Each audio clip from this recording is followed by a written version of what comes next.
Hello everyone, I am Tacit, and today is finally the day that we ended up going over every single mythic in Gems of War in celebration for the 1,000 troop special, now that we finally have 1,000 troops within the game.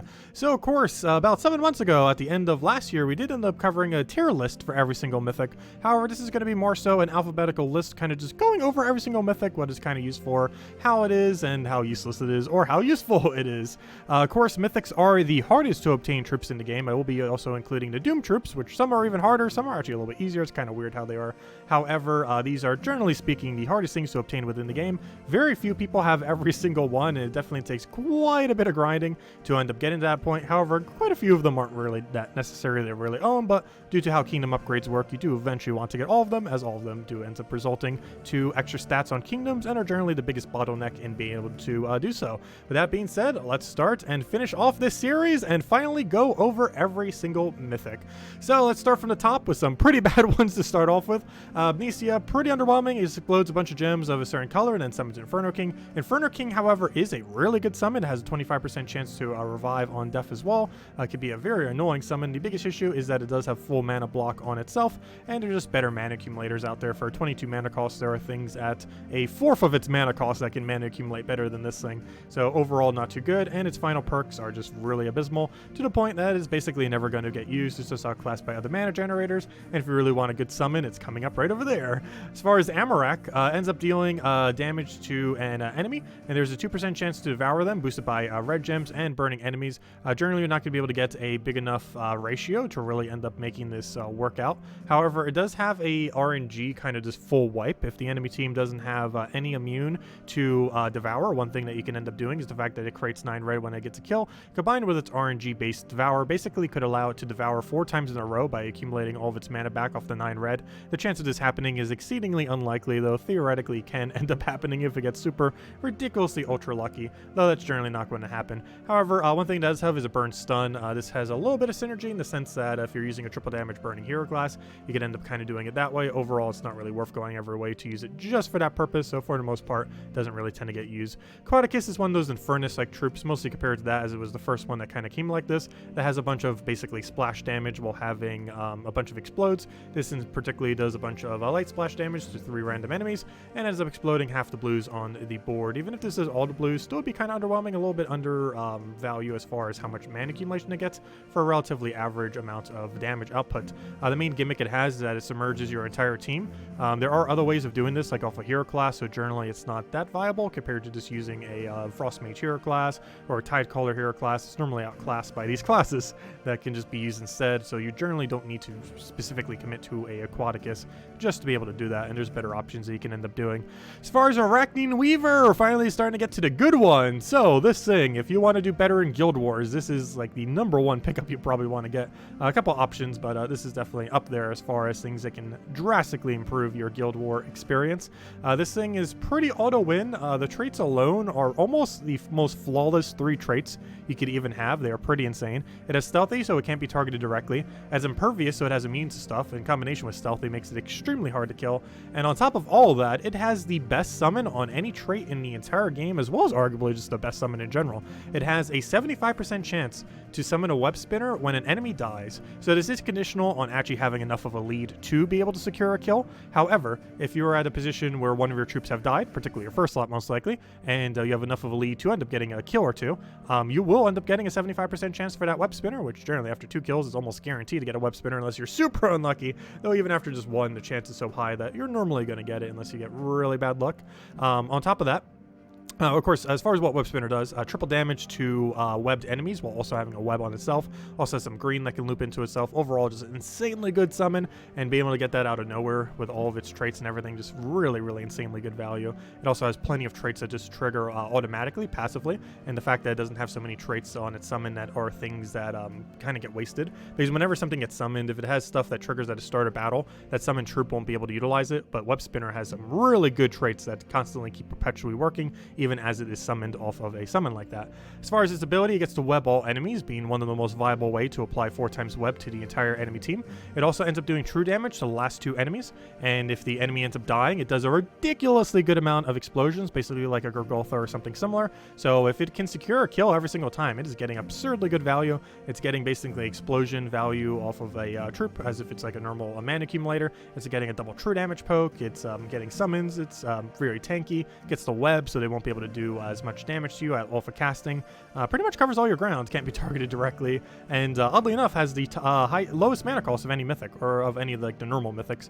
It has a 20 mana cost, which really good value for everything it does. Actually, really surprised they haven't raised this mana cost yet. If it ever gets nerfed, that's probably the thing that will happen. Though even if it did, its traits are solid enough that that alone is good enough to end up using it, and it would still be used on various true damage teams. It's overall really great all-around mythic.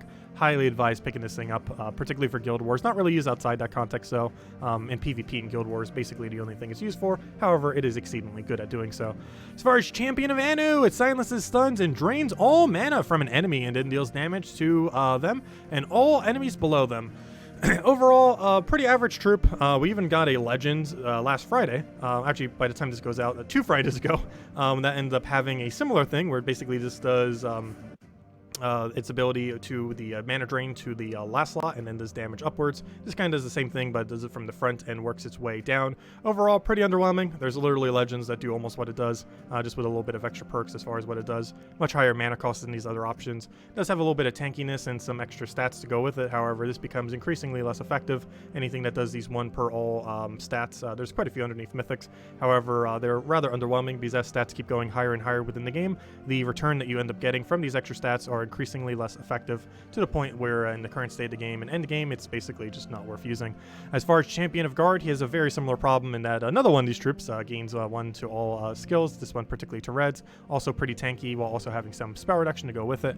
He's really tanky with basically no other capability of doing anything else, which makes him pretty bad. He just gains a bunch of armor, and then there's 13 more skulls. He ends up giving double the armor, and it's quite a bit hard to have 13 of. I wish this was a 10 condition. These conditions actually used to be 10, and they all got nerfed up to 13, though this one definitely seems like one that should be 10, as it's much harder to have 13 skulls on the board as it is to have 13 of a single color. But as far as this, it's almost never going to trigger for the double armor, and even if it did, what good does that really do? He doesn't have boost ratio or anything from it. It's not really going to do much, and then it ends up creating a mix of blue and red. But overall, not really too good. It has a really similar issue to another really tanky mythic a little bit further down, and it's just not worth using compared to Gorgotha and other similar options that are both tanky while also not being completely horrible.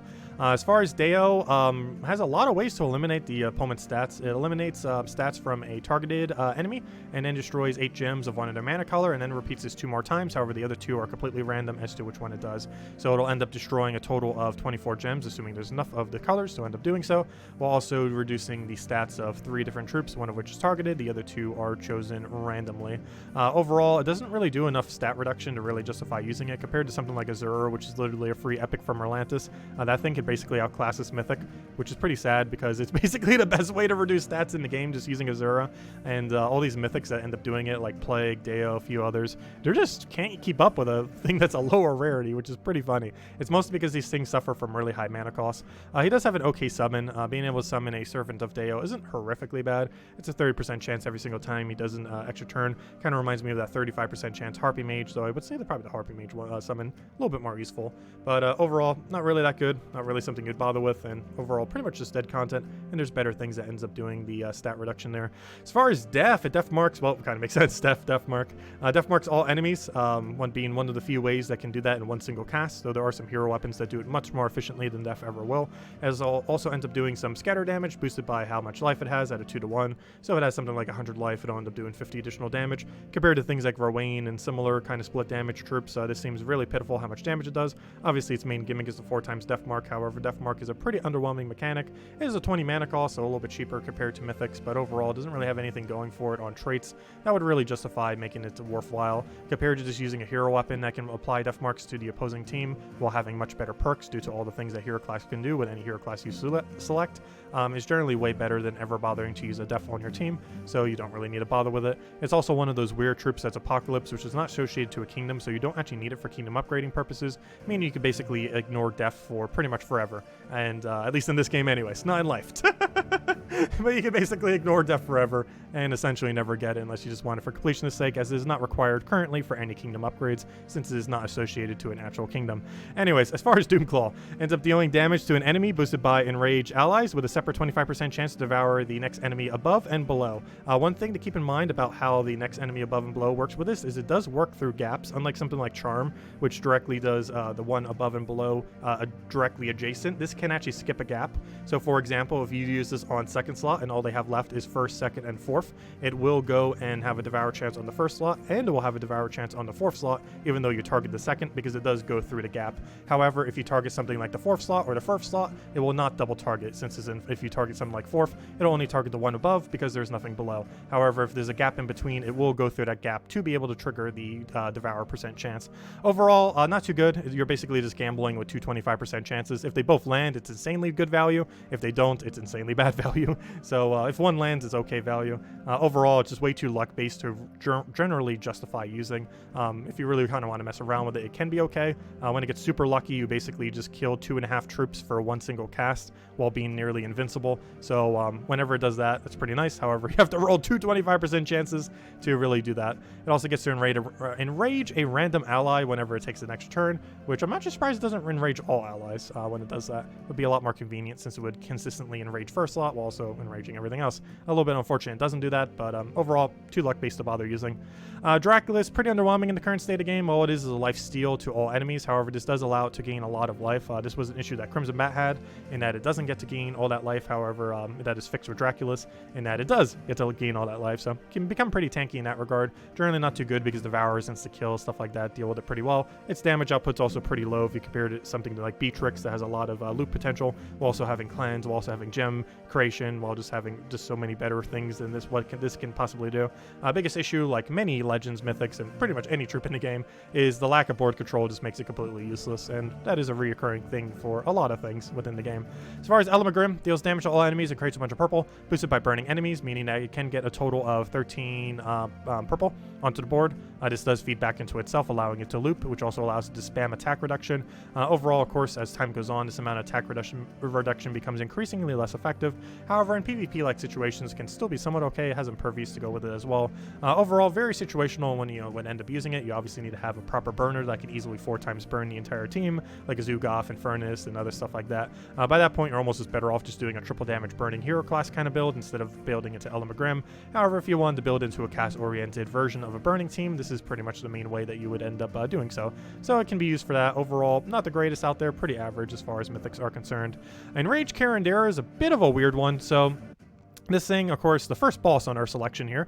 Bosses, while theoretically a rarity above Mythics, are classified as Mythics as far as the game is concerned. All their costs for upgrading and everything like that are also considered the same cost as Mythics. They just have a different shiny border and count as bosses. One thing about the boss category is this theoretically makes them almost weaker than many Mythics. The main reason for this is, of course, there's a whole category of troop within the game that deal up to 5 times additional damage to bosses, which in a PvP-like situation basically means they will one-shot you if they even look at you with a skull or with their ability. So that's pretty devastating, and obviously makes these quite a bit worse than they possibly can. Same as towers, though there's only currently one tower, Leona's tower, within the game. But this is a big downside to them, so they have to have enough good on their abilities to justify using them, and Enraged Carandera is not the case. The normal version of Carandera is actually the superior option. The big and most obvious issue that this thing has is a 35 mana cost, which is, yeah, that's just way too absurd. I'm not sure why they made it so high. As far as what it does, it deals damage to all enemies, boosted by Doom Skulls, and then converts yellow gems to Doom Skulls, and then conjures a Doom Storm. This could potentially be okay if we ever get a way to consistently put like 1 billion Doom Skulls on the board without the matching. The biggest issue is the more Doom Skulls you put onto the board, the more likely they are to chain together and basically board clear the entire board. It is very hard to actually get a lot of Doom Skulls on the board, even more so than Skulls, because when they explode and near each other, they basically just explode out the entire board, because if there's another Doom Skull with its radius, it just explodes that one, and then that one explodes another one, and you just get a whole chain reaction that basically takes them all out. So it's really hard to properly use this thing's boost ratio. All of the Caranderas have this issue, though it's particularly noteworthy on this one since since it uses it as its main component, and because of that, the normal Carandera just ends up being overall better. The other thing that's a little bit weird about it is the final trait on it is actually worse than the normal Carandera. It has a 40% chance to curse all enemies when its turn begins, compared to the other one that has a 50% chance to place curse on all enemies when it takes an extra turn, which is a substantially better way of doing it, since you can spam multiple of them in a single turn by extra turn spamming, whereas this thing is just once per turn, and if you get unlucky, you just might not have it in time. One unique thing about this, though, is this one of the only few troops in the entire game, is one of the only few non-Doom troops that does have Invulnerable, or Vulnerable has immune to all stats effects, Devour, Mana Drain, Transform, Lycanthropy, and Lethal Damage, with the most noteworthy thing there being Lethal Damage. It cannot be killed by a Zugaf insta-kill or anything else similar to that. It can if you're up against like a normal Zugaf. By normal Zugaf, I mean when you're doing like a raid event. However, player-owned Zugafs or any other insta-kill like that will not actually be able to kill this thing. So there's that kind of benefit to it. Overall, that's not enough justification to use it compared to normal Carandera, and even normal Carandera is kind of situational when you end up bringing it out. However, it's basically, despite being way harder to obtain, is essentially just an inferior version of normal Carandera. So that's pretty much that. So basically, don't ever bother getting this thing. It is so expensive for what it is. It is like one of the last troops you ever want to bother with. Definitely make sure to get Zugaf first.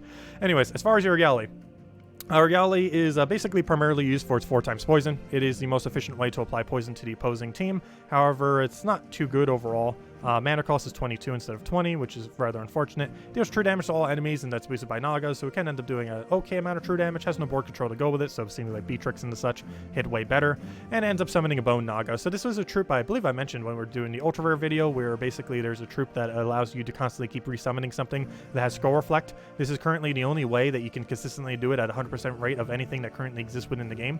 It's not too viable of a strategy. However, the strategy basically is you're up against a Skull Spam team, your first slot dies, this thing summons a Bone Naga in the first slot and has 25% Skull Reflect. You keep summoning a Bone Naga in the first slot, and it will constantly keep having a 25% Skull Reflect while you're casting the ability. I wish they would add a little bit of a better troop that can actually do this method. However, this troop is currently the most efficient way to do that. However, it is primarily used for its poison, if you're going to bother using it at all, in like a Scorpius build or something else that desperately needs the entire enemy team to be poisoned pretty much immediately, which is basically just a Scorpius build. Fallen Valdis, one of the worst mythics in the entire game, was added to counter Divines and doesn't even do that properly. It deals damage to all enemies and then explodes some Doom Skulls, boosted by Divine enemies. Generally, there's not even that many Doom Skulls on the board, and even if there is, that's still not that good of value. And it also gets to silence all Divine enemies. So unless you're up against a pure Divine team, that's the only time you'd really bring this out, and even if you are, it is so situational that there's probably other things that will actually deal with the Divine team better than bothering to use this. So overall, just a really horrible option that will basically never be used other than for kingdom upgrading purposes. It also has a pretty bad final trait, only being able to disease a random enemy when matching purple gems. You will literally get more value just by using Truffle. Will end up doing more disease than this thing ever will. So yeah, it just doesn't make sense. It just is completely bad on pretty much every possible front. Famine. This is an Apocalypse troop, which means generally you don't want to get it. However, of all the Apocalypse troops, I do personally feel like this is the most viable one. It used to be particularly meta, it ended up getting buffed and then nerfed, and like nerfed again. It got nerfed so many times. However, in the current state of the game, despite a billion nerfs, it is still usable, though not really high priority to get due to its non-association with any kingdom, which makes it really bad value to get. But if you ever come across one, it's not bad to use. It drains mana from all enemies and then deals a bunch of damage to an enemy boosted by mana drain. So if you're draining something like 50 total mana from the opposing team, you'll be doing 100 additional damage, which in the current state of the game isn't necessarily a one-shot. Obviously, as time goes on, the amount of damage that it has relative to the stat lines within the game becomes increasingly less effective. However, it's still a full mana drain onto the opposing enemy team, and unlike a Sloth, it does not drain your own team. And while it might seem like a way higher mana cost than Sloth, having a 24 instead of a 10, it does use 3 colors instead of 10, and instead of 1, and because of this, theoretically, it has 3 8 mana costs instead of 1 10 mana cost. So if you're doing a really heavy mana accumulation team, like a 64 Destroy, this thing theoretically would actually gain more mana than a Sloth would, even though it has a 14 mana cost difference. And the main reason for that is just it covers so many colors in comparison to only 1 color. So it is still useful, very situational. Traits are pretty abysmal ever since they got rid of Jinx. It was really good when it had Jinx, and it was too good. It got nerfed and just completely doesn't have it anymore. Very unfortunate. Overall, it's just basically a solid mana drainer, and just that. It's just a 4 times mana drain, and that's the only reason you'd ever bring it out, is if you really need a mana drain.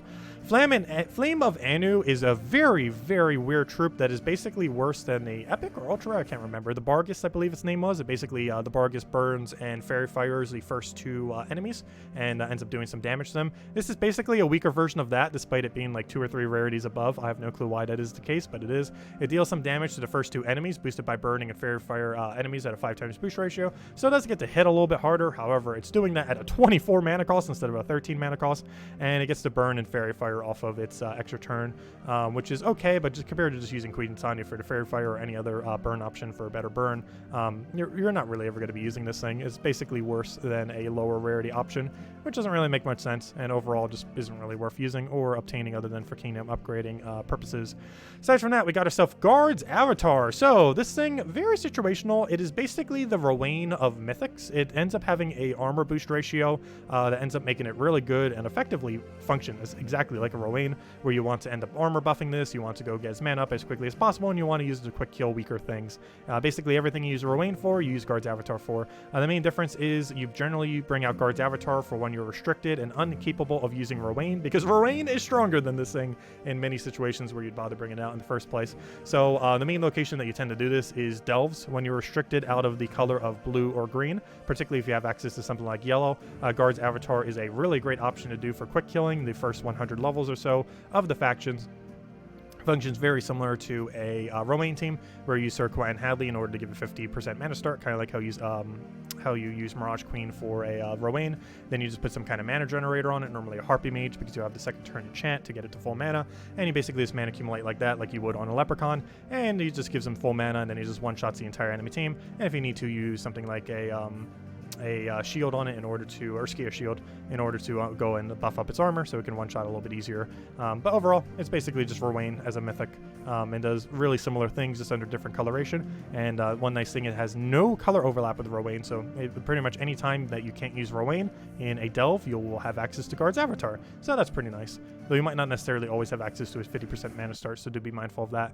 Gargantar, at one point, was the worst mythic in the entire game. At this point, is one of the worst mythics in the entire game. It's just not the absolute worst anymore. It deals some damage to an enemy, boosted by all allies and enemies killed. So basically, as more things die within the battle, it does more damage. Is that really that viable? No. It barely can even one-shot, and even if it could one-shot consistently, it is 22 mana cost with no follow-up whatsoever. Even when it gets a kill, it does not even get a follow-up, which seems really weird given that's kind of based on things dying, yet it doesn't even have a mechanic to do anything when it gets a kill. Doesn't really make much sense. It is very bad. Don't ever bother using this thing. Unfortunately, this kingdom is populated with a very, very high amount of very useless troops, or very useless mythics as far as Garshnok. But yeah, it's bad. The other option is bad. Everything in Gargantar is bad. Anyways, next up, Hatter and Scroll, the most recent mythic added to the game, if you don't count the 2 Doom versions of it. But Hatter and Scroll, actually not bad at all. It was the Season 5 mythic that ended up coming into the game. It'll be available whenever Grimwood's event happens again in the event key drop table, or whenever it cycles in Soulforge. As far as what it does, it converts all green gems to Lycanthropy gems, and all yellow gems to Doom Skulls. It is one of the most effective way to 4 times Lycanthropy the entire enemy team. Lycanthropy gems count as purple, so it feeds mana back into itself, so it's a double converter that feeds back into itself. We already know how good that is between Forest Guardian, Divine Ishbala, and other similar options. And one really nice thing is that it gets to do Doom Skulls, which is very rare within the current state of the game. The only other thing that has a double convert with Doom Skulls as of currently, I believe, is Glaceon and this thing. So that's it, just those 2. There's other things that can create Doom Skulls, of course, but as far as converting a color while also converting into a Doom Skull, this is the only one, not counting Glaceon. So there will obviously be more in the future, but not too many, and it's a very strong mechanic, to say the least. It also gets to summon a Winterwolf or Warg, which isn't really too relevant. However, it does have a little bit of synergy in that it has Impervious, and you can end up having Lycanthropy by the enemy, reapplying the Lycanthropy to your team, basically making your Winterwolf or Warg transform into any beast in the game, which is generally going to be an improvement, because there's plenty of beasts way stronger than Winterwolf or Warg. Though hopefully it'll end up summoning Winterwolf, because that is the stronger one of the 2. It does have Impervious, which is nice. However, its final trait on all these kind of Hatter and Scroll troops are very, very, very bad. They also share the same color, so you can't actually use them together viably. Next, we have Hatter Ascendant. This one you end up getting from having the Moon, as well as having 8 blue orbs. as for major blues. As far as what it does, it ends up creating 6 green gems, and then converts all green gems to lycanthropy gems, and then summons 1 to 3 winter wolves.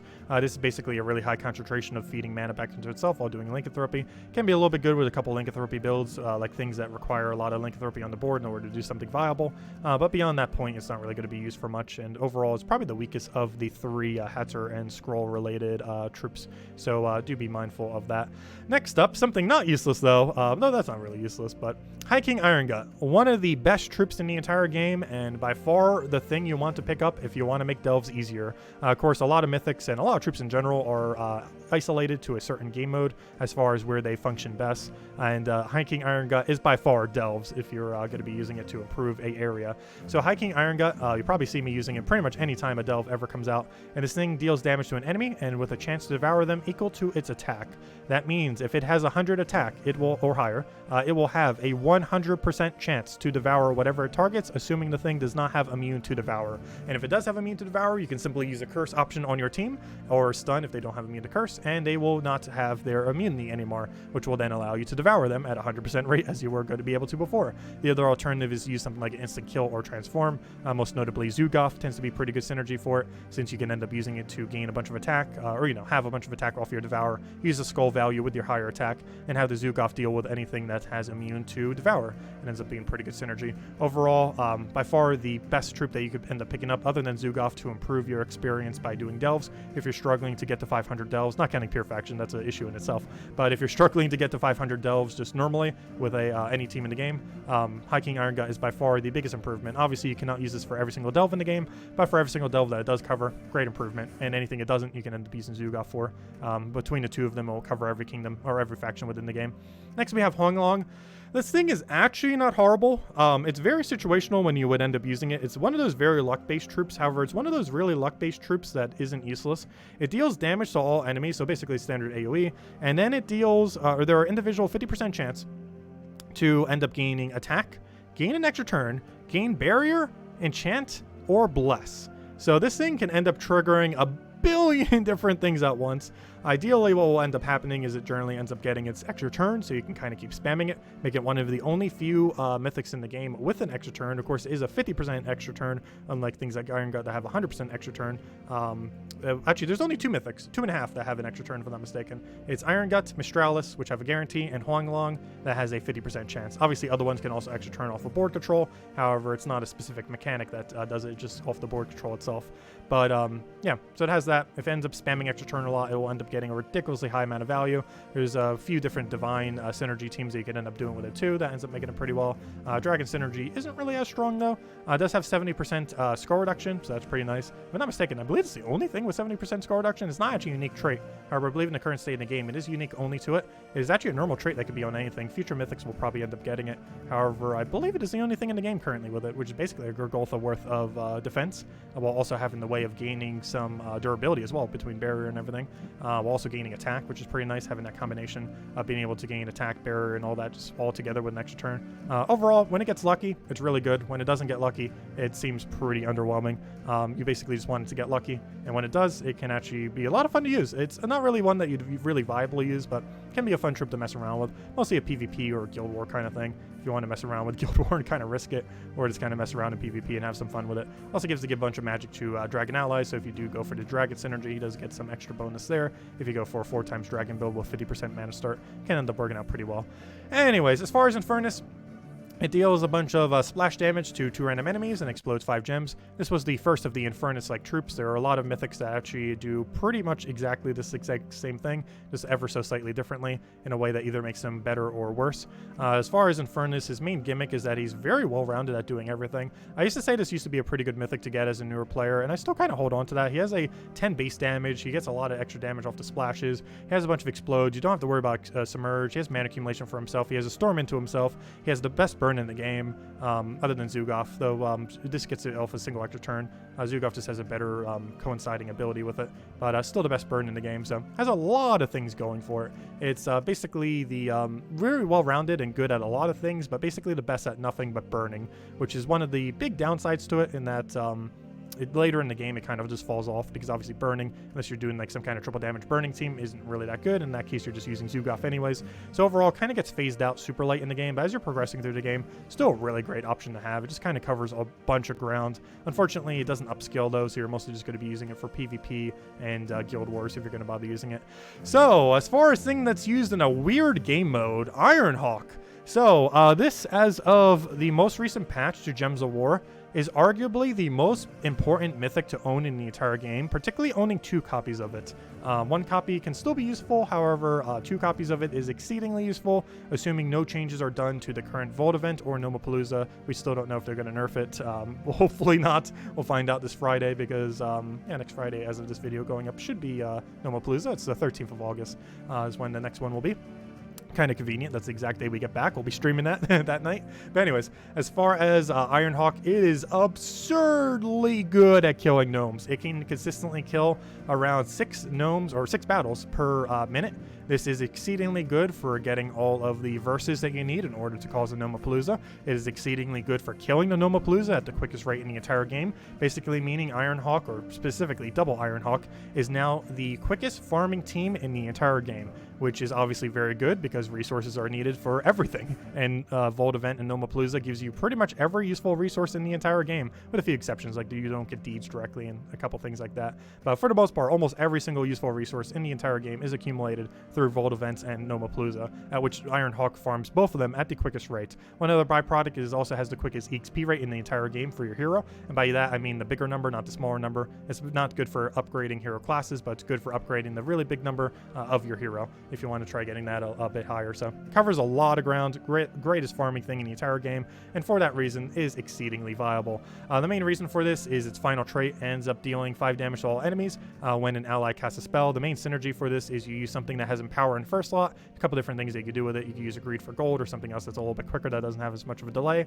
and then you follow it up with Dust Devil. Dust Devil is that rare that if it has Empower, it just ends up doing some damage to all enemies, and that counts of course as an Empower cast, and counting as a cast will make it do 10 damage to everything. So in combination, basically every time you cast one of those Empower troops, boom, you just did 10 damage to everything. So in combination with that team, you'd be able to do 25 damage by having double Ironhawk in the back of your team, and this is enough to kill every single gnome on the lowest difficulty of the game. So yeah, really good. Farms at a ridiculously quick pace, 6 per minute. The quickest you could do otherwise is a Rowan quick kill, which ends up winning at about 4 times per minute, which obviously is 2 more per minute, which is pretty substantial. That's basically a 50% increase in the amount of loot that you get from Vault events, a 50% increase in the amount of loot that you get from Nomapalooza, and a 50% increase in the amount of XP that you can end up farming for your hero for the bigger number. So that's quite a few things that you can end up getting from value just by having double of this troop. Obviously getting double can be a little bit annoying, costs 8,000 diamonds, or you got to get really lucky with a lot of event keys when a Dawn event rolls around, though definitely worth considering. It is probably the only S+ tier troop I would consider in the entire game,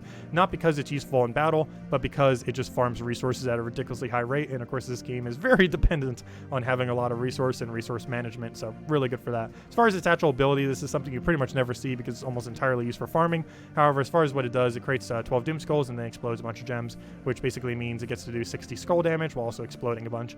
It's a pretty average ability. Obviously, that's not the reason you're using it. You're using it entirely for its final trait and its final trait only. However, it's an okay ability. It's kind of outclassed by Gorgoltha and a couple other things and other mana generators. It's basically just that mana generation with a little bit extra skull damage. Not really anything too special there. It's all in the final traits is where it gets 100% of its value. Anyways, as far as Stara, Stara is kind of like Elamagrim, except different but worse. Deals damage to all enemies and then creates 9 yellow gems boosted by blessed allies. Keep in mind, it is impossible to ever get a 4 times boost ratio with how this currently works, because when you end up casting your ability, it gets rid of your bless, meaning that the most you can get is a 12 gem spawn, which is 1 less than what Elamagrim can end up doing. So do be mindful of that. One slight benefit to this, though, is as you're killing the enemy team, if any of them are dying earlier for whatever reason, you don't have to worry about the effect becoming less, like with Elamagrim, because obviously as things die, you don't have burn on them anymore because they're not there anymore because they're dead. However, with this, as long as you have all 4 troops on your team and all the other 3 still have their bless, you can still consistently keep getting 12 even if there's only 1 remaining troop on the opposing team. As far as this mana cost is 25, feeds mana yellow into itself. That's obviously its main gimmick, and it has a 50% chance to bless a random ally when its turn begins. Overall, not really that useful if you're going to bother doing doing something like this, you're going to use Elmagrim instead, and both of them in general just aren't really used too often compared to other options that exist within the game. As far as Jotnar Storm Shield, he has a way to barrier on extra turns to be able to hit a random ally with it. However, he's very bad at barriering. If you notice his colors, he's the exact same color as Dawnbringer, just use Dawnbringer. He's basically a superior Jotnar Storm Shield in almost every single way. He generally doesn't even have enough damage to end up one-shotting, and that's pretty bad. You basically just use his entire ability to try to get a one-shot, and then it doesn't one-shot because it doesn't have enough damage output, and yeah, it's just really bad. Don't bother using this thing, you just get it for kingdom upgrading purposes. As far as Ketris the Bull, I do feel like it's falling off a bit, though it is still really very powerful. Biggest issue it has, like pretty much any mythic that ever falls off, or any troop in general, is it has no board control. This is obviously very detrimental, and as bigger and better casts come into the game, anything that doesn't have any amount of board control becomes increasingly weaker over time, and Ketris the Bull is slightly suffering from that as more and more options that have multiple extra turns, multiple strong damage output, basically end up outclassing it. However, it's still a very strong option for a really particular gimmick in that it can cast twice, cast on second slot, cast on fourth slot, take a skull, and it will wipe out the entire enemy team. Biggest issue with Ketris is if the enemy team has stealthy. Stealthy in second or fourth slot can really throw off how he generally likes to play, and can end up making you have to do a slightly different strategy, like having hit first and then third, which then makes the last slot really heavy as far as durability, which isn't as bad. But if they have like a double stealthy in a weird location like second and third, he's basically becomes useless because he has to either first or last, and just overall becomes very bad. And guess what meta team ends up doing that? Life and Death with Arachnian Weaver. So yeah, there's even teams that specifically end up doing that, not to specifically counter Ketris, they just happen to just do that naturally, because it's just safer to keep the better two troops in the middle, and that really ruins Ketris's capability to fight against it. And overall, just not really too good, and or not that's not too good, but has really high damage output. It just increasingly, as more damage options and more damage over time with extra turns come into the game, it increasingly just becomes less viable. Overall, it's not a horrible option to have. Like, if you have a Ketris the Bull laying around as one of your only few mythics, it is going to be probably your best mythic for quite a long time, just because the sheer damage output it has. But it does fall off as more and more options come into the game. As you have access to more and more troops, as more things come into the game, it becomes increasingly less viable. So do be mindful of that. But overall, still a really solid damage source, and among one of the better one cast damages in the entire game. So it still has that going for it. As far as King Bloodwood, this thing's a little bit weird. His main gimmick is his final trait ends up entangling and inflicting bleed whenever it does an extra turn. The problem is there's not enough boost ratios based on bleed to really justify doing this. His mana cost is a little bit too high for what its ability does, and its ability does some heavy splash to an enemy boosted by entangled and bleeding, and ends up stealing some life from all the enemies.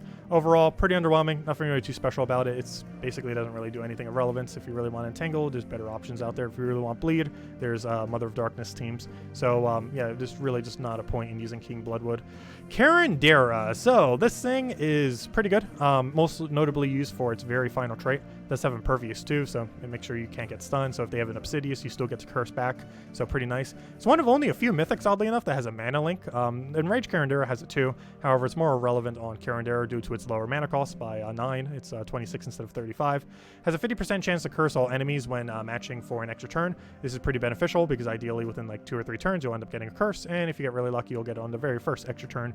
It is obviously very good as a cursing option, as it can allow you to 0-turn curse without even needing to cast a ability or worry about alignment on the board, as long as you get those extra turns.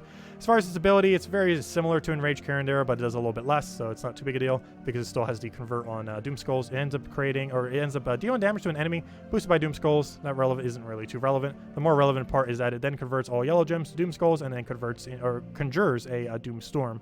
So yeah, it's mostly used for its final trait. Has an okay kind of wiping capability if you want to use it for such. It's normally placed a little bit further back in your team. He's very similar to Obsidius. Can also be used with Obsidius to stun curse the entire enemy team, which will disable every single trait they have, as well as basically keep it on them for a lot longer duration. Even if they have Impervious, you'd still be able to curse stun and disable everything that they have. So pretty useful. Occasionally ends up getting used. It's more of a utility troop. It's not something you would build around. It's just something you'd plop into a team to specifically counter something on the opposing team. So Leona's Tower is technically the lowest mana cost mythic in the game. Theoretically, 20 mana cost is the lowest mythic cost. However, this is a bit of a weird one. It counts as a tower. And most towers have like what, a 16 or 18 mana cost, and this is the only player-owned tower in the entire game. It's not really too particularly viable for the main reason that it is a tower. So because it is a tower, it can be countered and take 5 times damage, and there are so many troops within the game, 34 of them, that have the capability of just one-shotting Leona's tower. So it's kind of weird because it's set up to be a little bit of a tank. However, they use a single troop that has the capability of one-shotting this thing, and it is no longer a tank anymore. It deals damage to the first 2 enemies, and that stuns them, so basically a core Vash, but it's not true damage and doesn't have mana drain, and then gains barrier. Overall, it's basically a weaker version of core Vash that happens to be in a form of a tower. However, if they have no way to do additional damage to towers, it does have some decent amount of durability. It stuns an enemy whenever you take yellow instead of extra turn like core Vash. It has a 50% score reduction, which is core Vash's old trait that is now on him, and it has invulnerable, being one of only 2 mythics, this and Enraged Carandera, that has the invulnerable perk. The other 6 are all over top of the dooms for the 8 total that are within the game. I'm pretty sure that's all of them, but those are the 8, and this is one of only 2 mythics that end up having it. So at least it has that. That has immune to pretty much everything, including insta-kill off of player-owned Zugoffs and stuff like that. So it can be pretty tanky if you are not up against a 5 times tower. However, its damage output is just so ridiculously low, and it doesn't have any kind of board control, which, once again, anything that doesn't have that, quite a detriment to it. Overall, very situational, and if you had ever used it, you pretty much just get it for almost for free. If you end up getting the Emperor to end up crafting it, it's pretty cheap. It's just 250 of those legendary things in the Underworld, and if you've been playing Underworld a lot, you probably have way more than enough legendary ingots to know what to do with.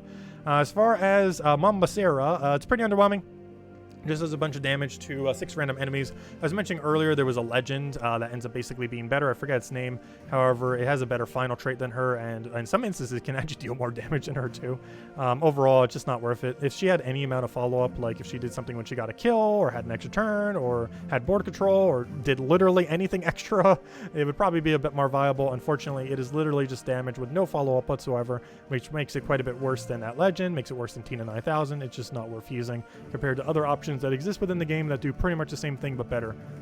It's also way too high of a mana cost at 24. Even at 20, if it did the exact same thing, probably wouldn't be worth it. It also has that thing that keeps getting increasingly worse over time, ends up giving all green allies 1 to all stats every single turn, which of course as time goes on becomes increasingly less viable. If you get this as an early game option, it's still fine as a damage source. A lot of mythics can be. Like if you compare these to the damage source that you have on like commons, rares, ultra rares, almost all of these are viable if you're looking at it in that kind of comparison. However, it's definitely something that falls off and not something you would use once you start getting better options. As far as Megavor, he has 2 really main gimmicks that he can be used for. However, in the current meta of the game, I don't feel like he's really used for either. However, he does have 2 interesting strategies, both of which are unique only to him. For one, he has a 8% instant kill whenever he takes an extra turn off the board. This obviously can allow you to just go absolutely crazy if you do this with a hero class that has like Assassin, where it has a 10% chance to kill every single skull, while having a 7% chance to kill every kill, while having this 8% chance every single time you end up taking an extra turn. You can end up stacking a ridiculously high amount of chances to kill. One other thing that's pretty noteworthy about Megavor is if you have multiple on your team, it does stack. So if you have 2 Megavors, for example, it will have 2 individual 8% chances per extra turn to end up instant killing the enemy team, or the last slot on the enemy team. So it definitely has some viability there. The biggest issue with it is it's so ridiculously luck-based that there are only 2 modes. It will either auto-kill the entire enemy team within seconds, pretty much, or it will not do it for like a 10 minutes straight, and yeah, you're just not going to do anything. So it's really luck-based. It's either going to be really good or really bad. There is almost no in between. As far as what it does on its ability, it is currently the only thing in the entire game that eliminates all armor from all enemies. Unfortunately, it doesn't have any board control or anything to go with it, unlike Rope Dart and a few other kind of hero weapons that can kind of do similar. However, it does it to all 4 in a single cast, which is pretty potent. This basically makes it so, assuming they don't gain any more armor back, this basically makes every single thing on your team that does physical damage start to do true damage because they have no armor left. It will tear absolutely everything. So theoretically, you could do over 4,000 damage in one single cast if everything on the opposing team had 1,000 armor. Obviously, that wouldn't really be much of a situation. However, yeah, it can get quite a bit of value there nonetheless. It also ends up dealing quite a bit of damage based on a multiplier on its magic. So as it gains more magic, it can actually get to a point where it one-shots. In most situations, it won't be able to one-shot, but with enough magic, it can. deals a bunch of damage to a single enemy, and basically true damage. Doesn't actually say true damage, but obviously it's eliminating all armor, so it effectively is true damage directly to their HP value, and also gets to submerge itself after that. Overall, if this thing has some amount of board control, even just a few explosions or some blue creation or anything like that, this would actually be used a lot because it would be able to trigger its extra turn a little bit more consistently and be able to spam a bit more. Generally, how it's currently used is you're either going to cast it once in order to get rid of all the armor on the opposing team, or you're going to extra turn spam in order to try to get ridiculously lucky, or you're going to put it on a defend team to hope it ridiculously gets lucky during a Guild War battle and just hope you get super trolly and just auto win off of off the AI just getting absurdly lucky very quickly and trigger like an 8% into a hero, 7% into it randomly, just getting another 10% off a skull or something, and just chain into like auto killing the entire enemy team off of pure RNG. It won't always do it, but eventually we'll get lucky enough to do so after enough battles. Anyways, that's its main gimmick. As far as Mistralis, it is one of only 2 mythics with a guarantee extra turn, the other one being Iron Gut, both of which are insanely good. Anything that ever gets an extra turn off of mythics are always going to be insanely good. Ends up dealing some splash damage to 1 to 4 random enemies. Biggest issue with this is super luck base, is you're going to hit 1 and do almost nothing. You can hit 4 and do a lot of stuff, and of course when you need it in Guild Wars, that can be very inconsistent, though it's still a viable Guild War option. It also gets to jumble the board with an automatic extra turn. Just luckily a jumbling of a board that does indeed have extra turn. All the ones that don't seem so ridiculously weird. Luckily it is one of the ones that do. As far as its ability, the main perk that it has is it gets to enchant all allies whenever it takes an extra turn. This is the most viable way in the entire game and most consistent way to apply enchant. So anything that has a really good enchant boost ratio ends up synergizing pretty well with. It's also basically a free 8 mana across your entire team per turn, assuming every single thing on your team still needs mana. It is going to be doing 2 per troop, which is 8 total, and yeah, that can obviously be quite a bit of mana, meaning you're always going to be outpacing the enemy's mana accumulation, assuming you're just taking 1-to-1 on gems and no one's really casting at a given moment. You're going to be gaining pretty much double their amount of mana. Like if they take a 3 and surge on it, let's say they get like 7 mana because they have a +1 link, well, you're getting 8 per turn just by doing nothing. Even if you just take a skull or something, you're still accumulating more mana as they're taking mana as far as overall across your entire team. So yeah, can get a lot of value just from that single extra turn. And if you're really falling behind in a given battle, particularly in Guild Wars, it basically just passively makes sure you'll always be able to get that ability back up on your troops and just be good to go. It's also good for feeding mana into things that are completely blocked if you happen to have a team that is set up like that, because the enchant, of course, will feed mana directly to the thing that is blocked, so it will make it slightly less blocked. Mithrillion, one of the slightly more recent mythics, so it's pretty bad. Ends up exploding a 3/3, which basically allows it to do a 5/5 because it's exploding it, and then it gets to gain a bunch of armor, barriers, a random ally for every skull destroyed. There's already a epic troop that ends up doing this, that one brown purple, 13 mana cost. It's generally superior than it. It ends up doing a little bit less as far as the area that it covers, however it's just better. It's basically half the mana cost while still having decent traits. This thing does have 75% skull reflect, but like every skull reflect in the game, it's just not high enough to justify. Also, one big flaw of this thing is, unlike the legend that has it, the Gloomleaf, which has a 50% skull reflect, this thing has no immune to stun. The other one has impervious. This thing has nothing to have immune to it, which is really weird because basically you just get stunned, and this thing is just worse than the legend, or sorry, worse than the epic troop that you can basically get for free from, I believe, a faction. I forget how it's gotten. The one brown purple with the same mechanic basically, but overall, it's just really underwhelming. There's better ways to barrier if you just want to do something like Dawnbringer, or use Draconian Monk, or use like anything that isn't this. It's just really bad. It has like that tankiness issue that like quite a few mythics have, where they try to be like ultra tanky, and in doing so they are just really horrifically bad. Every single mythic that's like that is pretty much universally bad. Mother of Darkness, one of those mythics that about a year ago would have been considered maybe top 10 worse. It would have been like the lower or the higher end, or it would have been like not as bad as the top 10 worst, but still kind of within that frame. However, it has gotten ridiculous synergy and is basically one of the best 20 maybe in the game now, maybe even top 10. I'm not sure top 10. It's used pretty much for one specific team, but that one specific team absolutely crushes. But Mother of Darkness, main noteworthy thing about this is it counts as a rogue and can create purple.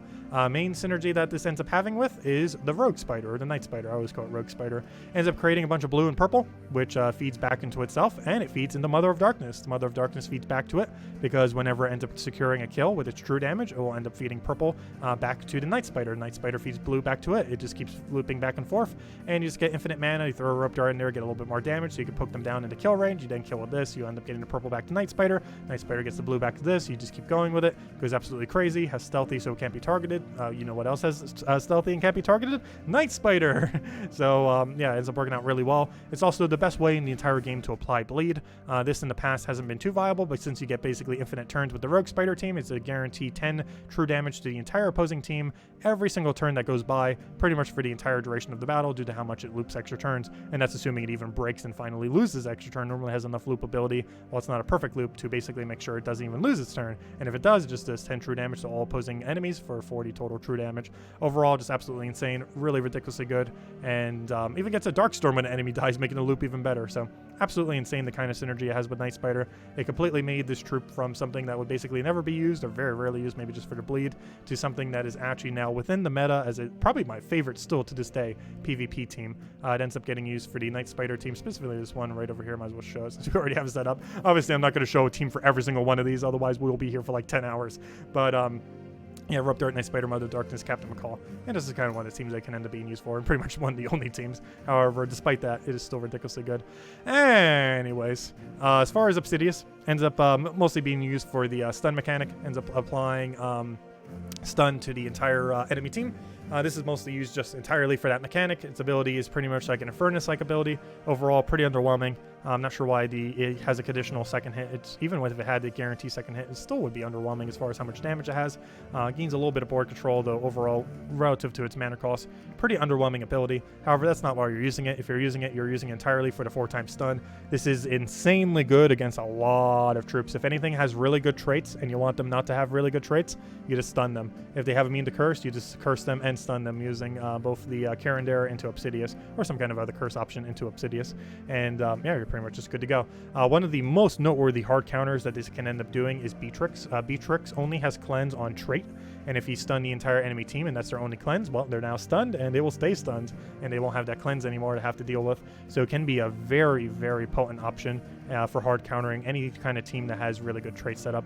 Is definitely not something you would use against every team. It's something that you use as a utility troop specifically to counter out really good traits. It's good to counter hard counter loss, it hard counters Beatrix, or hard counters pretty much anything that does not have immune to stun while also having simultaneously really good traits that depends on. Pretty much whenever I say a troop has really good traits, or you know, it's only used for its good trait, and if that troop happens to have not immune to stun, this is the way to counter it.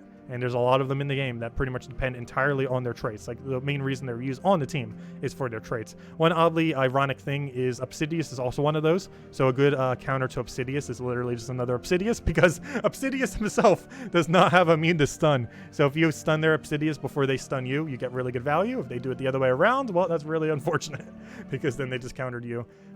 So yeah, it's pretty funny. So anything that's used entirely for its traits can be pretty good for a counter, including literally countering itself because of that interaction. Anyways, as far as Pan, it deals damage to 3 random enemies and then knocks them to the back. Overall, pretty weird option. Does have a pretty beefy amount of damage, though, compared to things that can have any amount of board control.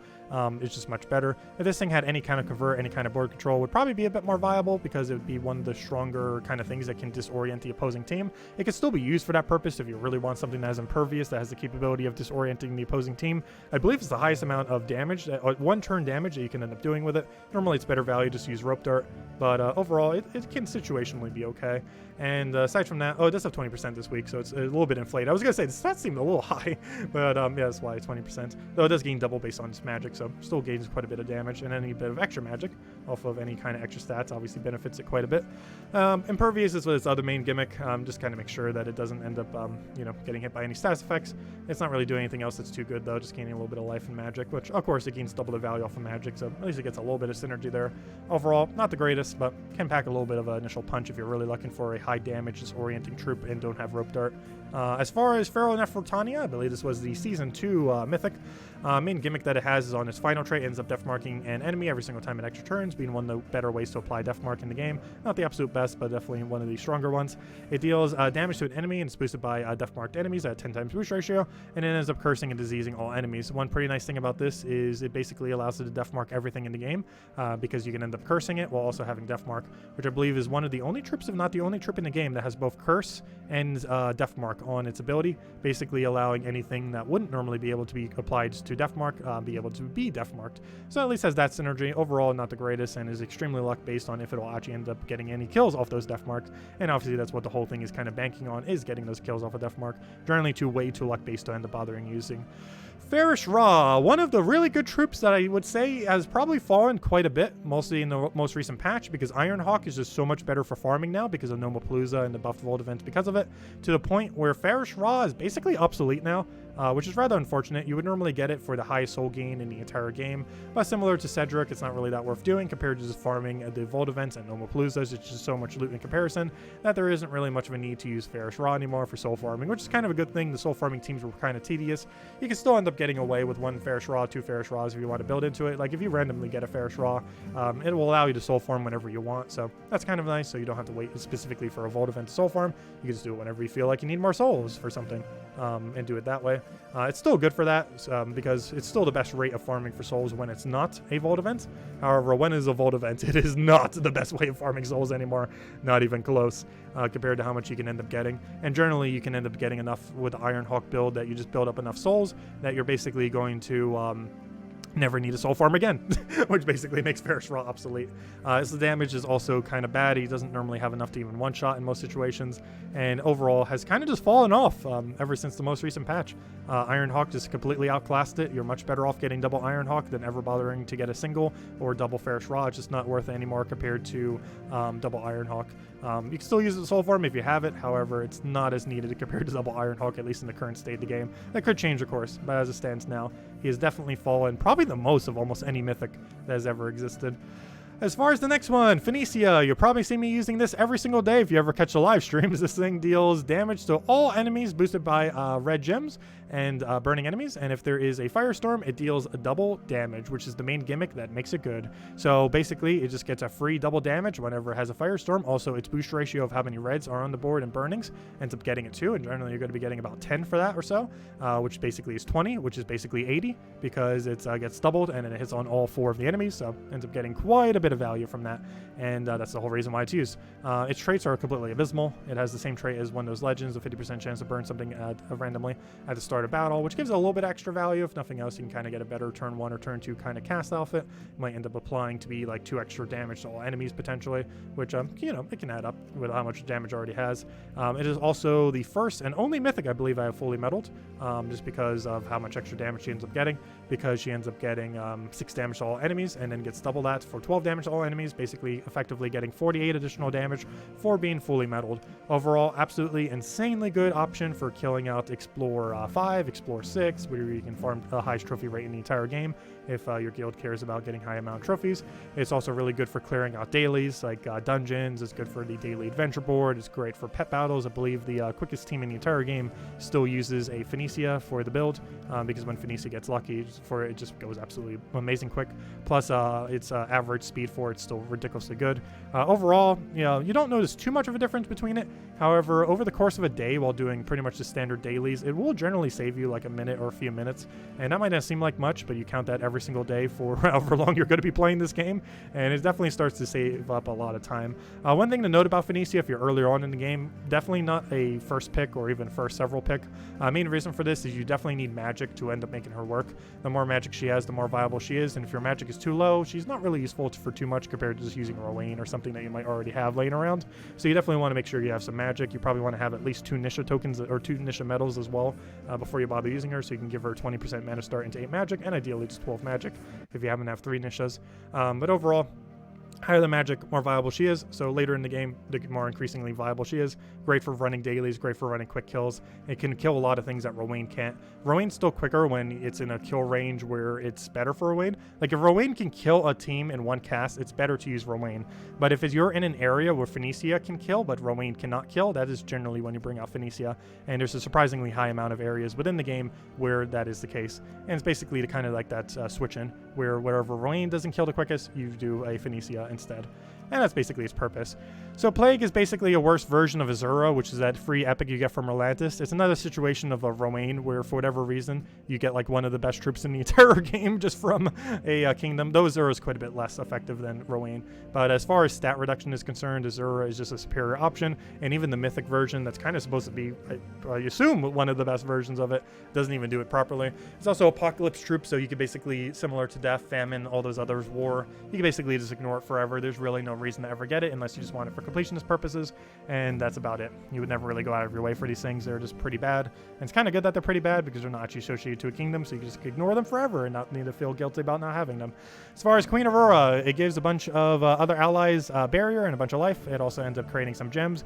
Very situational. Normally Possessed King ends up being better. There are a few beast synergies where this does end up being a better option. The main gimmick that it has is gives +1 link to all colors, giving it the most amount of link of anything in the entire game, having 6 total. It's still a little bit glitchy with how it works ever since they made it so final trait doesn't multi-trigger anymore, but for the most part, it's still ridiculously good. If you're using a team that needs a lot of +1s, this is a really great way to do it, and then you could just focus your +2/+1 or the +2/+2, if it happens to work for the team, into something else that's a bit more viable in order to make it work. Definitely helps a lot with mana accumulation, just making the team work a little bit more smoothly, especially if you have a set of 3 troops that are already working on their own pretty well. You just need something else to kind of fit in there. It's primarily used for 50% beast starting teams. There's a few synergies I can end up doing. Most recently, Hatter and Skrull ends up synergizing with. However, generally Forest Guardian beast related teams are the main ones that it ends up getting used in. There are a few divine teams though. It's definitely more viable in beast related teams though, because beasts kind of lack that whole barrier kind of life kind of thing. Then again, Forest Guardian kind of does it, but hey, you gave him more barrier.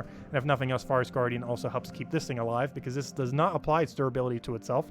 However, Forest Guardian can, so it ends up getting that pretty nice synergy. So generally you're using it with Forest Guardian if you're using it. Overall, not the greatest of mythics, but it has a few good synergies that makes it not useless. So it has that going for it. Queen of Sin. So this thing deals true damage to the first 2 enemies and summons Wraith or Less, and then blesses all Daemon allies. Overall, pretty much just useless. It's just a double true damage tap. In the current state of the game, is basically just a weaker version of Mother of Darkness for the most part, as far as overall what it basically ends up doing. It does get to lose 4 of a random skill. Enemies lose 4 of a random skill point when an ally casts a spell, so it can get a little bit stat reduction there. However, that's not really too viable compared to just using Azura. Once again, for stat reduction, it's just a better option compared to doing this. Azura gains her mana back, ends up doing all the explosions, ends up doing a bunch of stat reduction. It's just not worth really using almost any other stat reduction compared to Azura, and that's another instance where that is the case. So, Quetzalma, Season 3? Mythic, I believe it's Season 3. So, this thing.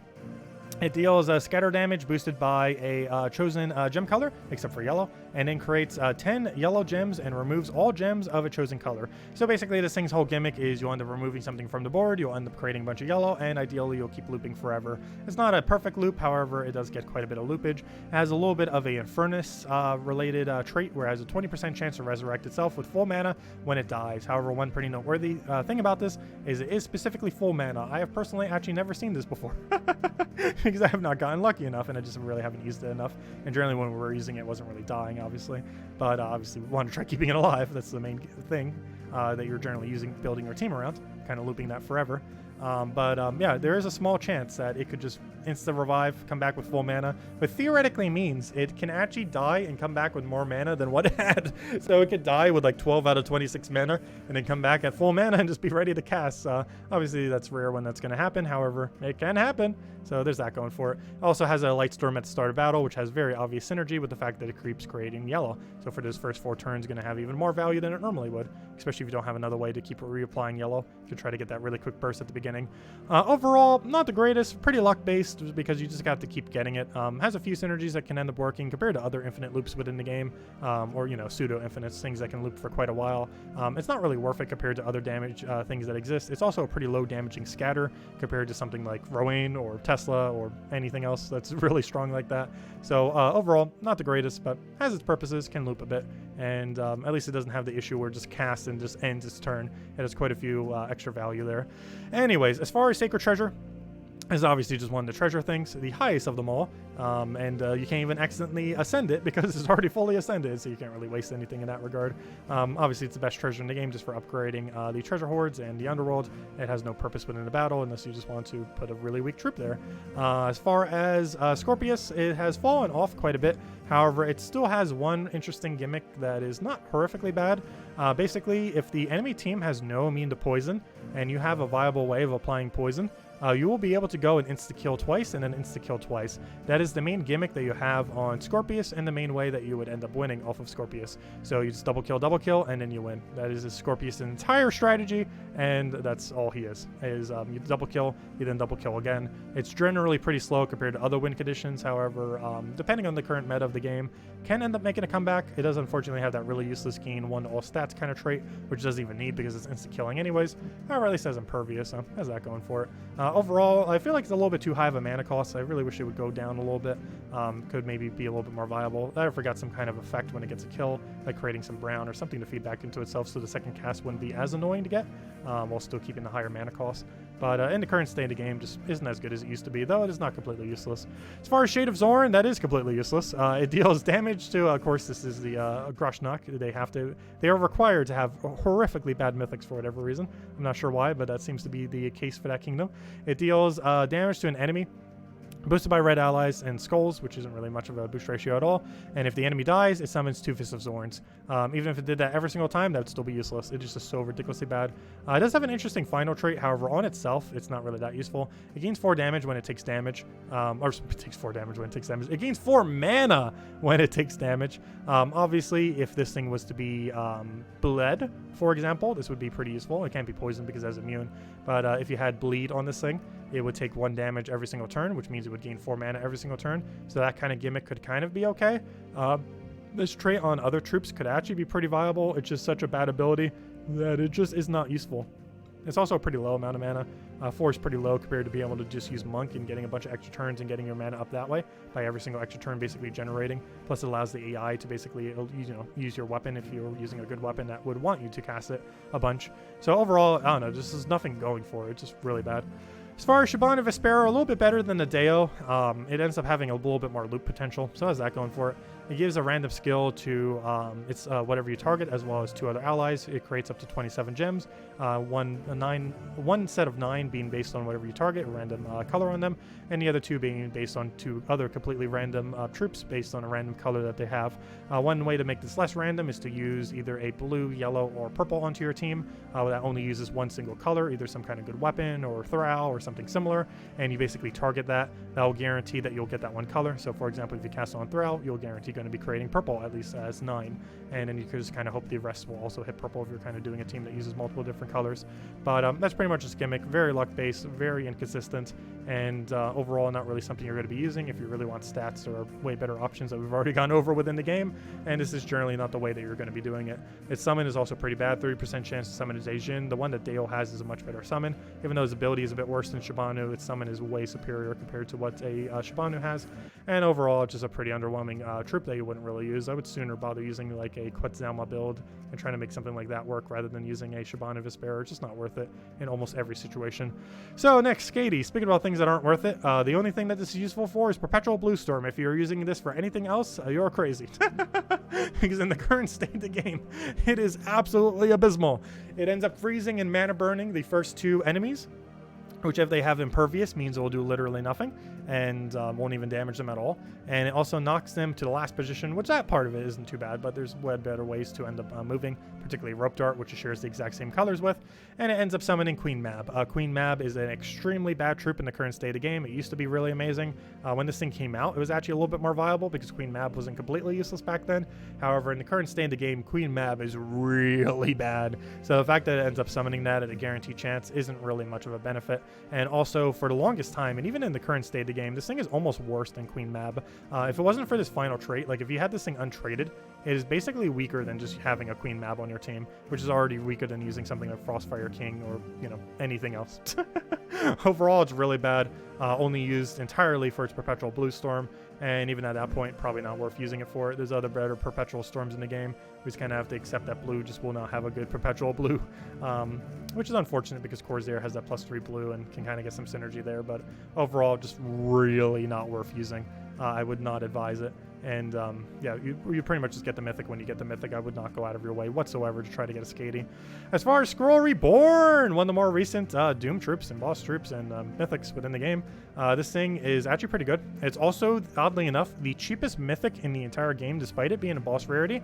The reason for this is all you have to do to be able to get it is you have to have the Sun, which is already in Volkey drop table right now, and you have to have 8 major orange orbs, which are way substantially easier to get than power and way substantially easier to get than major oranges. So, I mean, sorry, major blues, I mean. It needs the major oranges. It's easier to get than major blues. But, yeah, you likely have a bunch laying around. You can pretty much just insta-craft this once you have the Sun. And, yeah, it's pretty good. It's basically an alternative Lord of Slaughter. We haven't gotten down to Lord of Slaughter yet because he's the Lord of Slaughter. So we haven't gotten to the thes yet, the many thes that are under each of these categories. However, it's basically a cheaper version of that you can end up getting, so that's pretty nice. Lord of Slaughter still overall, I would say, a bit better than this thing. However, it's a great alternative for you if you don't have Lord of Slaughter. Plus, you can use it on a team both with Lord of Slaughter and this, which has some pretty good synergy. It ends up creating 5 yellow gems and then converts all yellow to Doom Skulls. So kind of like a almost like a Shegra for red, but this one does it for yellow, and it does Doom Skulls instead of normal skulls. And on top of that, also gets to summon 1 to 3 wards. That aspect of it pretty useless though. But if nothing else, has a backup meat shield in case your first lot is dying due to all the skull spam. Has Impervious, so you could theoretically use this as your first lot if you wanted to, just so it doesn't get entangled or anything like that, it doesn't get frozen. And it also ends up gaining 4 attack to all beast allies at the start of its turn, which isn't much, but hey, it's a little bit extra damage if you are using it for its skull output, which obviously you are, because you have to be to some degree with its ability. Next up, Stonehammer. So this thing's under the category of pretty much every single mythic tank is completely useless, and why do they keep doing this category? It just stuns and burns all enemies and then creates a mix of red and brown and then gains some life. Of all the tanks that are useless, this is one of the slightly less useless mythic tanks. Main reason being that the stun bird combination off a guarantee off of a cast can be useful in some really situational situations. For example, triple damage burning hero classes. However, in most situations, it's just not worth using compared to just using other options that exist within the game, and is overall just not something you'd be using. Also, if you're using something like a triple damage burning hero class in your first slot, guess what isn't in first slot? Your Stonehammer, so you're not even using it for its main gimmick, which is its really high score reduction. You're just using it for its ability, of which other things do it way better for way less mana, or even just automatically off their trait. So really bad overall, it's just not worth using, even though it has the highest single score reduction in the game, while also having immune to stun, keeping it even more protected. It's just not worth using. It's just so situational, and even in those situations, there's other better tanks that basically do the same thing while also doing other stuff better. As far as Suna, not really too relevant. Can stack a little bit if you're earlier on in the game and you see a Suna. It's actually pretty nice. Can be a great alternative for Queen Titania because Queen Titania is actually stronger than it. Mostly say that because there's a fair fire option, and it ends up doing that when it does red. It's a great alternative before you get Queen Titania. Yes, it is possible to get Suna before Queen Titania. It's happened many people, including my Switch account, oddly enough. It still to this day does not have a Queen Titania, but it has a Suna. Very rare that would happen, though. It does happen, where you would get the mythic version of something before you get the legend version of a similar kind of mechanic. But this thing basically just steals a bunch of life, so it can keep getting stronger from the 2 weakest, so it can automatically kill if you set on an AI team, and then it steals a bunch of magic from them, kind of like a Yagway, except no board control, which obviously we all know now, or we know obviously that's makes them quite a bit weaker, not having any kind of board control or anything else like that, and it ends up stealing magic from the 2 strongest. So whatever ends up living has its magic reduced. Overall, as you're progressing through the game, those values aren't too bad. However, as you keep getting later and later into the game, it's just outclassed by so many other things that do true damage, most notably V-Tricks. And if you're looking for a similar fair fire mechanic, you just go Queen Titania instead. Yagway Queen Titania just gets way better value than what Suna can ever end up doing. So, Sakurax, really interesting troop. It's kind of like all the trolls combined together for a really high mana cost. It is a blue, brown, yellow for 25 mana cost, which is pretty high. However, it doubles a chosen color on the board and then creates 3 more of it, and it gets to select any color, unlike the trolls that are restricted to like green or blue or whatever color they're restricted to. This one can target absolutely any color it wants, so generally a color targets either green, blue, or brown due to it feeding back into itself, and it gains a bunch of life to all allies of that color. Overall, it's mostly used in some loop related teams. Any kind of loop team that's gaining a lot of excess mana of either green, blue, or brown. Guess what? Truffle and Beatrix ends up working out pretty good with. Aside from that, it's not really going to be too good. If you're trying to use it as like a main mana accumulator, you're generally just better off with one of the specific trolls, like a forest troll or something like that, in order to have a more concentrated amount of mana to end up getting it up a bit quicker. Has Impervious, which is pretty nice. However, its final trait is very underwhelming. It just gives all elemental allies 1 attack and 1 armor at the start of its turn, which doesn't really do much, obviously. Overall, it's just used entirely for its ability. Next is Archdiva. Pretty interesting mechanic on this. 2 of them that are kind of interesting. First is its final trait. This barriers and blesses a random ally when matching for an extra turn. So this obviously quite a bit of support. Not only will they be immune to all stats effects and mana drain and all that, but they will also gain barriers to stay protected. It's one of the better ways to apply barriers specifically off of a trait. So it has that going for it. Only 20 mana cost, so really low mana for a Mythic. And it ends up choosing an ally, gives them a bunch of attack, life, and armor, and most notably, it fills their mana to full. It does not matter how much mana cost it has. It could be a 30 mana cost, a 24, a 50, a 10. It will fill their mana all the way to full regardless of how much they are missing. This is obviously very good for Mythics, where pretty much all of them have 20 plus mana costs, where some of them have even higher. It is most notably on Lord of Slaughter as far as its main synergy, because Lord of Slaughter also gains a really good benefit from the attack, the life, the armor, and the full mana, utilizing all 4 of those aspects really well. This can only be cast once, however, it can still keep being useful beyond its initial cast, because it does still get to Barrier Bless every single time you take an extra turn, so it still has that aspect to it even after it does its cast, being one of the few things that has a cast 1 only that is still very useful even beyond that 1 cast. One other nice thing about it too is once it does do its cast, it's no longer blocking red, yellow, or purple mana immediately, which is a pretty useful thing that only cast once troops can do. So for example, let's say you have a yellow, purple, green behind it for whatever reason, not sure which, let's just say it's a thing. But you have, let's just say a leprechaun. You have a green, purple leprechaun behind this thing because you wanted it for some initial mana cost. So normally it would be blocked on purple. However, after you do the Archdiva and you cast onto a troop, normally what would happen is the troop would have 0 mana and would still be blocking your purple. However, because it ends up making the cast 1 only and no longer accumulates any mana, it will no longer be blocking your mana even after a cast, so you'll still be able to get purple straight into leprechaun, whereas almost every other troop in the entire game, once they go and use their cast, they'll have not full mana anymore, meaning that purple will first go into this troop and not into the troop they have below, in this example, the leprechaun. However, because it has the 1 cast only, it basically blocks out all of its mana, so the purple will now go directly into the leprechaun. So it has some synergy in that regard. Cast 1 only is not necessarily a bad thing. It can actually be beneficial depending on the team composition, and it's not always a negative effect, even though it still allows it to only cast once. Next, we have the Archduke. Pretty bad. It deals some damage to an enemy. And then there's a % chance equal to its magic to destroy them. If they die, it gets to summon a Lemur. Overall, the main issue that this thing ends up happening is Iron Gut and Zugoff are just way superior options. If this was the only instant kill option you had, it could be okay to run for Delves, though I wouldn't really advise it. I would almost just run Megavor at that point if you happen to have it. But I don't know, it's just not worth it compared to other ones that exist. Comparing to Iron Gut and Zugoff, it is just way too underwhelming to bother using. It does get to gain some magic when its turn begins, so if nothing else, you get like pity magic, so eventually it will technically have a 100% chance, or a much higher % chance to end up getting its instant kill. However, it's not a particularly quick option compared to other things that exist within the game that can already basically do the exact same mechanic. It also doesn't have any kind of follow-up of anything useful, like it doesn't create a bunch of gems when it gets a kill or anything like that, so it doesn't get any kind of mana looping, no board control, so overall, pretty underwhelming, just not worth it. Next, we have the Grey King, one of the best drainers in the entire game. Overall, really good true damage build. A lot of builds can end up being based around this thing. As far as the Grey King, it destroys all gems of a chosen color, and then all enemies of that color take a bunch of true damage and are mana drains, silence, and frozen, which are quite a bit of good effects.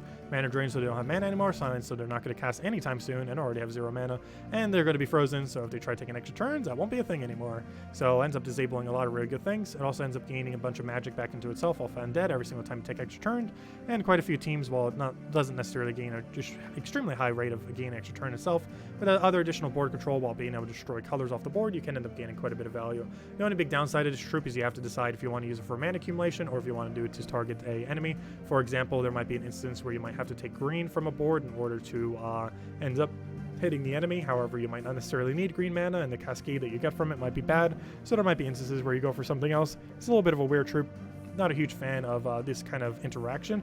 However, it is a very, very viable troop in the current state of the game. It's a little bit clunky as far as the fact that you have to determine, do you want to do it for damage, or do you want to do it for board control, or are you going to get lucky that both of them align perfectly, and the option that does the best damage also happens to be the best board control, which happens rarely, but of course is a bit of a luck-based factor. With other board control related options on your team, you can kind of make the board a little bit more into the board you want to see. However, it's not guaranteed that he will have the perfect optimal cast, but at least can help it a little bit. Anyways, on the list of the thes, we got ourselves the Lord of Slaughter. So this thing we kind of already mentioned with the Hatter Ascendant? No, the other one. I can't remember. It's right there. It's called Scroll Reborn. It's kind of like Scroll Reborn, but better. It's a slightly higher mana cost. However, it gets to create 1 additional gem, creating 6 instead of 5. It does it for brown. And then it converts all browns into Doom Skulls, of course. It also gets to bleed 1 to 2 enemies, and then Death Mark 1 to 2 enemies. So just based on that, not really too much better. It's just basically 1 different gem spawn and does a different color. So they do have synergy together, if nothing else, so you can use them together. However, the main area where it gains the rest of its value is all 3 of its traits. It has skull reduction, so it doesn't die as easily. It gets to summon Doomstorm at the start of battle, so it gets to ramp straight from the beginning and just go absolutely crazy. And most notably, it is the only troop in the entire game. This used to be a mechanic that a lot of troops had back when traits first came out. But in the current state of the game, it is the only thing that has a 100% chance to deal directly true damage, meaning every skull it ever does, assuming it is not stunned, will directly hit onto their HP value. Meaning if you're about to do like 50 damage and hit like 5 Doom Skulls, that will do 75 true damage directly to their HP value. This is a lot of value that you end up getting from this. You don't always necessarily use this in first slot though. Even with his little bit of skull reduction, obviously he can still be a little bit flimsy, especially with how many skulls are being flung around and the Doomstorm and everything. So it's not necessarily the best front line to really be using, especially since you could be using a triple damage troop like a web spinner. Well, then again, web spinner's blocked a bit, but you know, you could use a triple damage hero or something similar to that. But overall, really great second slot. Can be used as first slot if you want, though is a little bit riskier. High risk, high reward if you're using a first slot. That's a really solid second slot. It's actually, I found it overall more valuable, generally speaking, in second slot, even though its traits kind of make it assume that you'd want it in first slot, though either or, really good. Overall, really great Mythic, top 10 in the entire game, one of the best skull spammers in the game, absolutely obliterates everything it touches. Even though this doesn't technically mana accumulate, it does because Doom Skulls end up exploding, so everything that explodes around it, you're getting 50% of the mana accumulation from it, so you end up getting some of its mana back. So even though it has a pretty high mana cost, which it is a pretty high mana cost, you still get a good portion of it back. Like you cast this ability, you're probably getting 10 mana back, and while it's still a lot of mana to fill, it's a lot less than you would have had before, and you can still use Thrall and other similar options to mana accumulate for it really well. Overall, absolutely amazing. Possessed King, I honestly absolutely hate this troop. I know a lot of people consider this to be a ridiculously good troop. I do not like it. It is a really good one, probably within the top 20. I am not a fan. Its main gimmick is explodes 2 gems whenever it takes an extra turn. This does stack with other things. Not only does it stack with itself, so you can get 4 explosions every time you take an extra turn with 2 of them, it also stacks with heroes. So if you're using hero plus 2 possessed kings, you can get 5 explosions, or if you're using hero with 1 possessed king, you can get 3 explosions and stuff like that. So overall, pretty good value that you can end up getting just for simply taking extra turns, basically making a cast-related amount of explosions every single time you take an extra turn, which is obviously a really high amount of mana accumulation. One big downside to this is explosions, so you do gain 50% of the mana accumulation from it instead of the full amount. However, it allows you to cycle the board quite often. One other main gimmick it has is it has the most amount of transform of anything in the game. That doesn't mean it has the most consistent transform in the game, but it has 3 independent 20% rolls.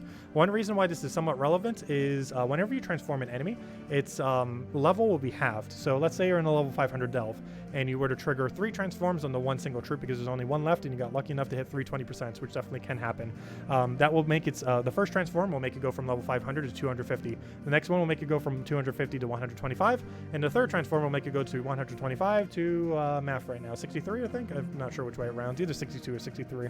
And yeah, so in one single cast, you would have turned a level 500 troop into a level 63 or 62 troop in one single cast if it got lucky enough. Obviously, it's generally not going to get that lucky, but that is something that can happen from it. So it does have that kind of synergy. And even if it doesn't get some okay AoE damage, it's pretty standard AoE. You're not using it for that aspect, obviously. If you're using it like 90% because it's final trait and maybe a little bit because of his transform. Those transform is a little bit inconsistent, of course. But overall, not that bad. Really great mana accumulator. I personally almost prefer Queen Aurora, though, just because the team synergies with it I just like more. And overall, compared to other mana accumulators like Thrall and other stuff, I just much rather put that kind of thing in my team rather than mess with a Possessed King. One really noteworthy thing about Possessed King, though, really good with skull spam teams. For example, hey, Lord of Slaughter. But It's particularly good with Doomskull related skull spam teams as well. Main reason for this is, of course, it'll make it more likely that all the Doomskulls will chain together and basically explode all of them, basically doing a full board clear, allowing you to do even more. The other reason why it's pretty good is skulls. Whenever you're taking that, of course, you're not accumulating any amount of mana when you're taking skulls, unless you just cascade or getting Doomskull alignment or, doing an explosion off it. However, one nice thing about this is because it's doing the 2 explosions, you do still end up accumulating mana while you're taking extra turn skulls, which allows skull teams to be a lot more consistent with their capabilities. So it has that pretty good value there. Next up, we have the Scourge. This is actually quite similar to Fenesia, even though it's completely different than Fenesia, but as far as what it effectively does, actually somewhat similar. It deals true damage to all enemies and then gains 2 mana back for each cursed or diseased enemy. This normally wouldn't be too bad or too good. However, it gets to curse and disease every single time it does an extra turn, so it gets to gain a good majority of its mana back. One thing that's pretty noteworthy about this is that it ends up doing a pretty substantial amount of true damage while being able to spam its ability. If the entire enemy team ends up having that, it's going to gain a little bit more than half its mana back, and it can kind of just keep spamming over and over again for quite a bit of value. So that's one of its main gimmicks. Also gains 6 additional true damage at the start of battle if you end up having it fully metalled, so it has that going for it as well. Also gets a single explosion at the start of battle, which can kind of give it that little bit of extra mana it needs to get everything rolling, and then just kind of go crazy from there. Overall, Fenesia is the much better option. However, it is a kind of similar option that can do, like if you need a similar mechanic to it, but you need to cast more than once, particularly exactly twice, it can end up working out, because it is quicker to cast this twice than it is to cast Fenesia twice, if you are in a situation where Fenesia will not one-shot. So it is situationally better, though generally when you're using Fenesia or you're just one-shotting anyways, you're generally not using Fenesia if it's in a location where it's not one-shotting to begin with. So generally that's not really relevant that it needs, if it ever needs a second hit. But that is its main gimmick, I would say, overall. Next we have Wild Queen.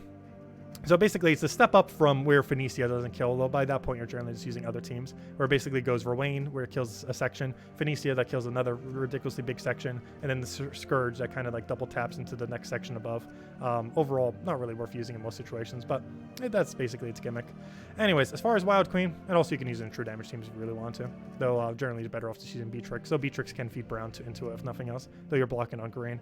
Anyways, speaking of blocking on green, Wild Queen, this is a pretty decent, though really RNG-based skull spammer. It steals up to a bunch of attack from an enemy, and then gives it to your first ally, which is obviously exactly where you want your attack in almost every single situation, with a few exceptions. So generally speaking, obviously, whatever is your first slot, you generally want to have the highest attack, and being able to increase it is beneficial. However, the other benefit is it specifically reduces the enemy's attack too. So you basically, how you do this is because it creates a mix of green and skulls, you basically have to predict on if the cast that you do based on the current board will end up killing. If you think it will not kill the enemy's first slot, you cast on first slot in order to reduce their attack, so their effectiveness will be a lot less. If you think your ability will end up extra turning or kill the first slot, you will then end up casting Wild Queen on second slot, because it's better if you're going to know that you're going to kill for the first slot to make sure that the second slot has a lower attack in case you don't extra turn but still kill the first one.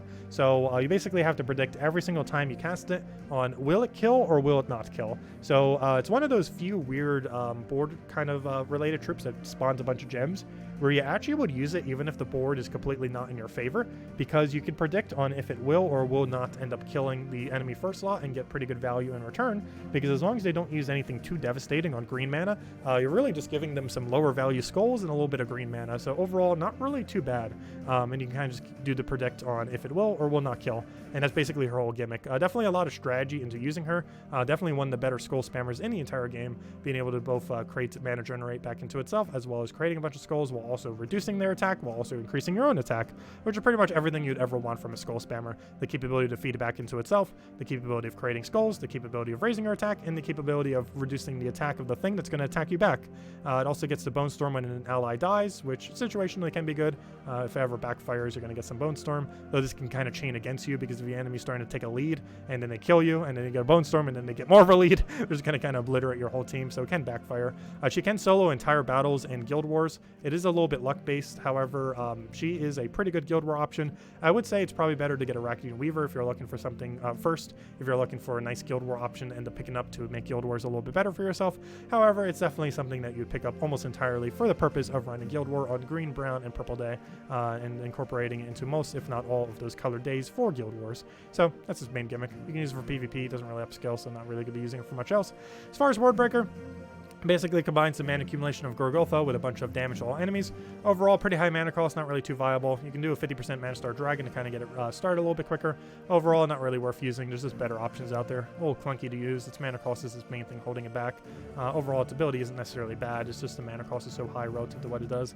As far as Tanya, a little underwhelming. Main gimmick with him is that he does heavy splash and does a triple stun to all enemies that ends up tapping. Also does double damage if his attack is greater, so he can end up doing a pretty substantial amount of attack there. However, similar to Tetris, it has that whole, it doesn't do enough damage necessary to kill sometimes, as well as doesn't have any kind of board control follow-up.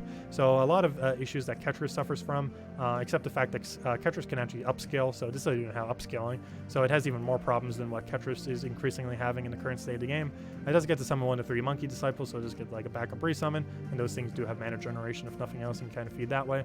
Overall, pretty underwhelming. Does have some dodge, just have Jinx. It's one of the slightly less useless Jinx in the game, so at least has that going for it. If Jinx ever become meta, who knows, maybe a Jinx stun meta will be a thing with this thing. But it steals some magic from the first enemy at the start of every single turn. Overall, not really getting that much, especially compared to the legend we just got recently. It literally just steals magic every extra turn, which will overall steal way more magic from the first enemy than this thing ever will. And yeah, overall, pretty underwhelming. It's outclassed by quite a bit of other things, other mythics, other legends, other pretty much everything's. It's generally not something you'd bother using. Tetris does what it does better. Literally, the legend that came in 2 Fridays ago ended up doing it better. There's just so many things that does what it does better in some way, shape, or form. So, Tina 9000. This is a really interesting one. It does a lot of things very well. It has 3 really good aspects on it. The first is its spell block combined with its armor gain. This makes it the tankiest spell reduction troop in the entire game, specifically for physical damage. Even though there is something that has 75% reduction, this does effectively have more reduction, assuming you're up against physical damage, due to your capability of gaining more armor, while still having that 50% reduction, which effectively gives you more durability than what you would have if you just had 75% reduction. The other thing that it does pretty good, well, 2 other things, is it has 50% of its skull or of its armor as skull damage. So you end up doing a buff, you get it to almost 200 armor. It is doing 100 additional damage based on that armor. The main way that you use this is generally it's put in your second slot. You have something else in your first that's more optimized for first slot. Then if your first slot happens to die, you have a second slot Tina that has like hundreds of armor that basically just one-shots everything with skulls. Obviously mostly used almost entirely for PvP or really low guild war, or really low delves. So yeah, ends up working out pretty good and just one shots. And his other main gimmick is ends up doing a really weird amount of true damage, which is really luck based, hits randomly. However, one nice thing about this compared to the things that hit like 4 times, like that one troop or Mambasara that hit 6 times, one nice thing about this is generally if it hits the same troop twice, it will kill it. The amount of true damage that you're going to be getting from how much that is generally going to be enough that if it double taps the same enemy twice, whatever it ends up hitting will die. Obviously, this isn't necessarily guaranteed, as there's 3 completely random hits with 3 completely random values, but generally speaking, in PvP-like situations, 2 hits on the same enemy from a Tina 9000 will kill, and if somehow all 3 hit the same enemy, it will definitely kill in PvP-like situations, unless it's like a life and death or something, where it's like HP buffing. But yeah, overall, pretty good. Biggest downside it has is the downside that, well, many troops have, and that is no board control. Has no kind of way to gain mana back, has no way to control the board, nothing like that. It's just a really strong cast that has really good skull value, that has really good tank ability, particularly in second slot for spells. Really good against Yalgo Queen of Tanya team. Beyond that, I don't feel like I use it too much, but really good true damage option. Has synergy with Truffle, or I mean not Truffle, I mean Beatrix, and overall not a bad troop. Not really super high priority to get, but it's nice for the spell reduction. It's probably the most viable troop in the entire game that has a really good spell reduction attached to it. Next, we have Ubistet. Ubistet used to be quite a bit better, though it got nerfed and then became quite a bit worse. It deals damage to the 2 weakest enemies, boosted by all ally and enemy attack. And if one of the enemies dies, it then ends up killing the other enemy. So basically, if it gets a kill, it gets a double kill.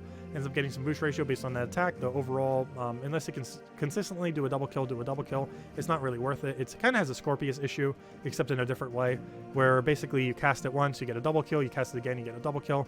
The biggest issue is you don't have as much of a boost ratio when you cast it the second time, because it's boosted by all ally and enemy attack, and if you're killing 2 of your enemies, well, that's 2 less things that have attack value that you're now gaining boost ratio off of. So the big issue that normally happens with Ubistet in the current state of the game is he'll double kill his first time, but then not have enough stats to double kill the second time, which is obviously quite problematic.